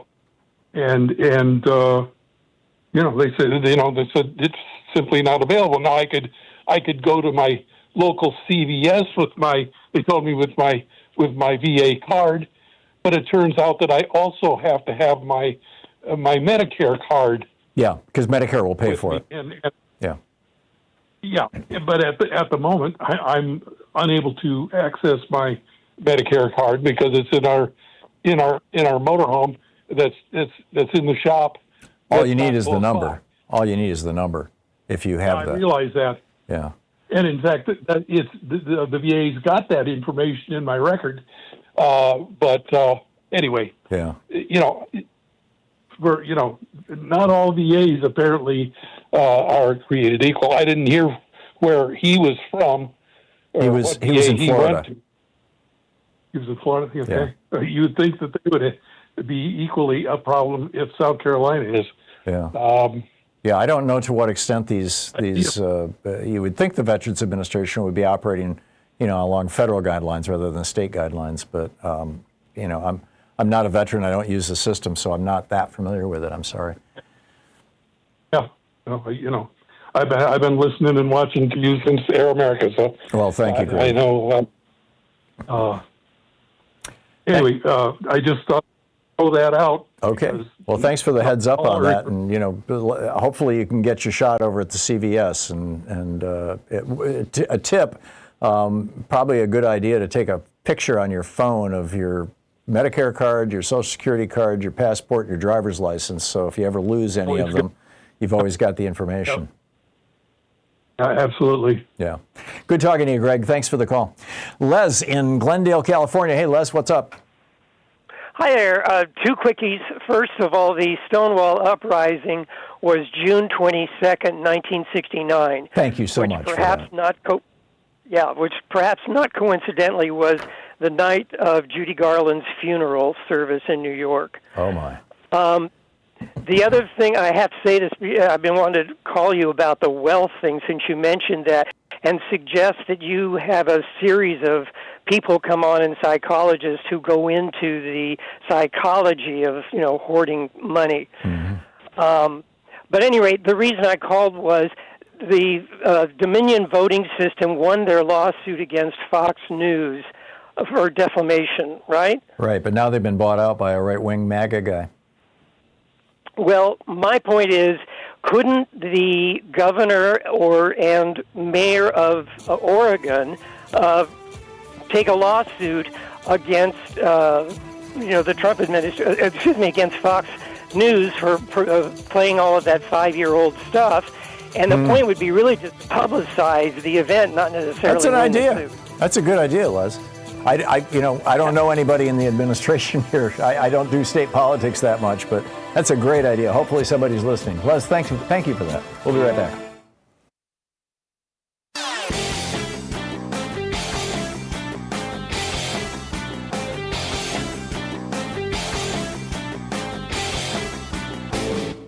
Hey, thanks so much for sharing our program and for reaching out to our stations and sponsors and letting them know that you're listening. It really means a lot to us.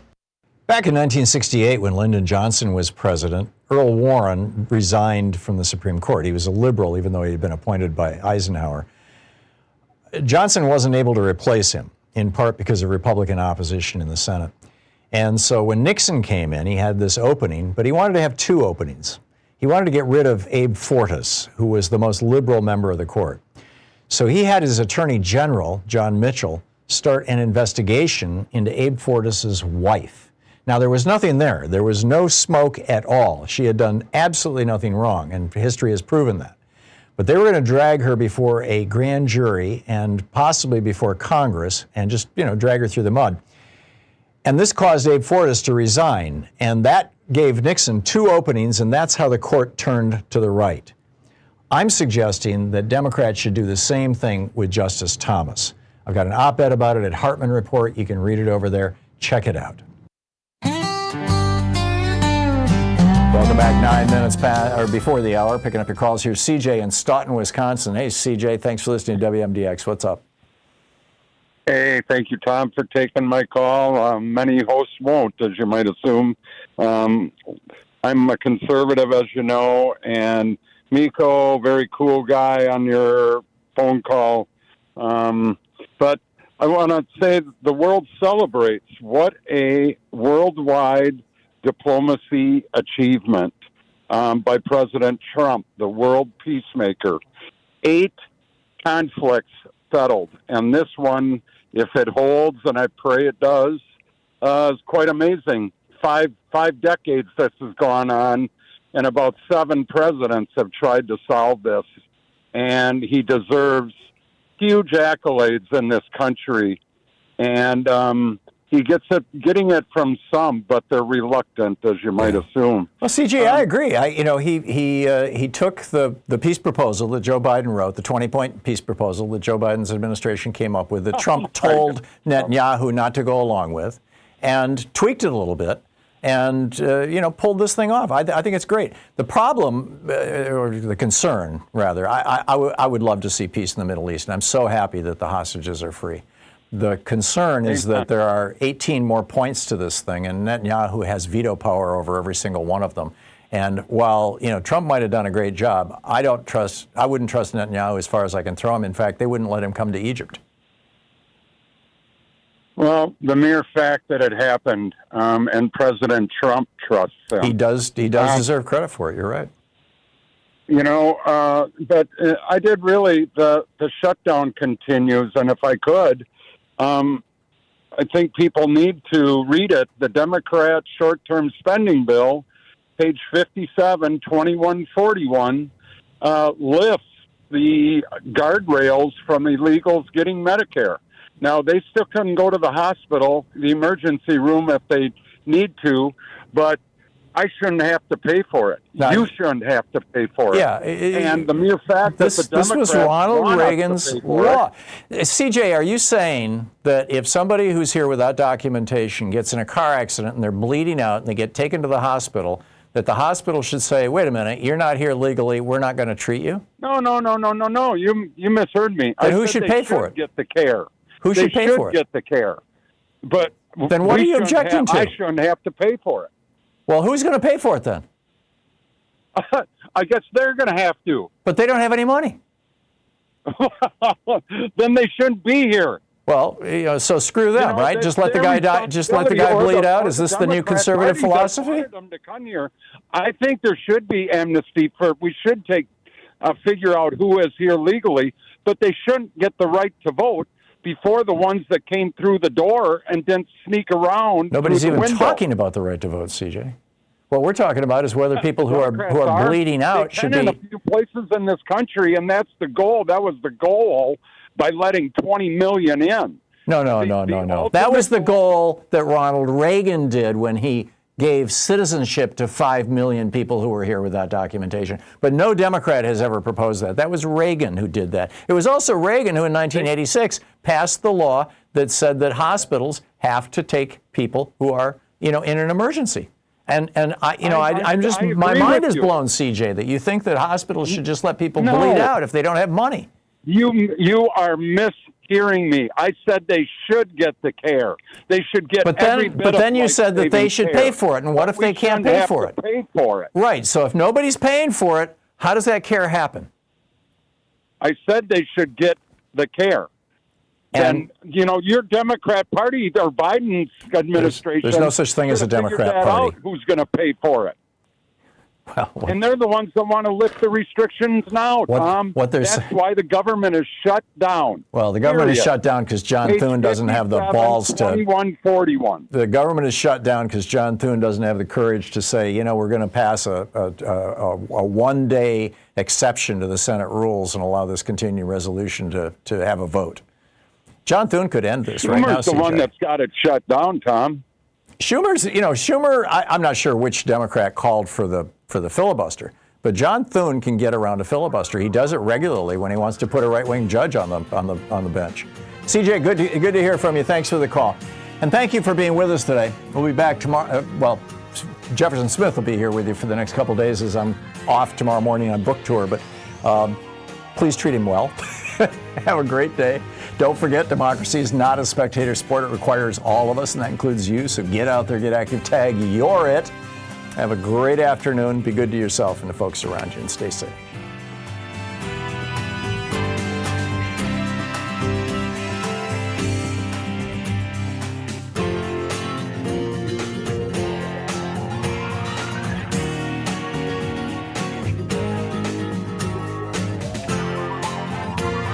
You've been listening to Thom Hartmann. For audio and video archives, visit thomhartmann.com.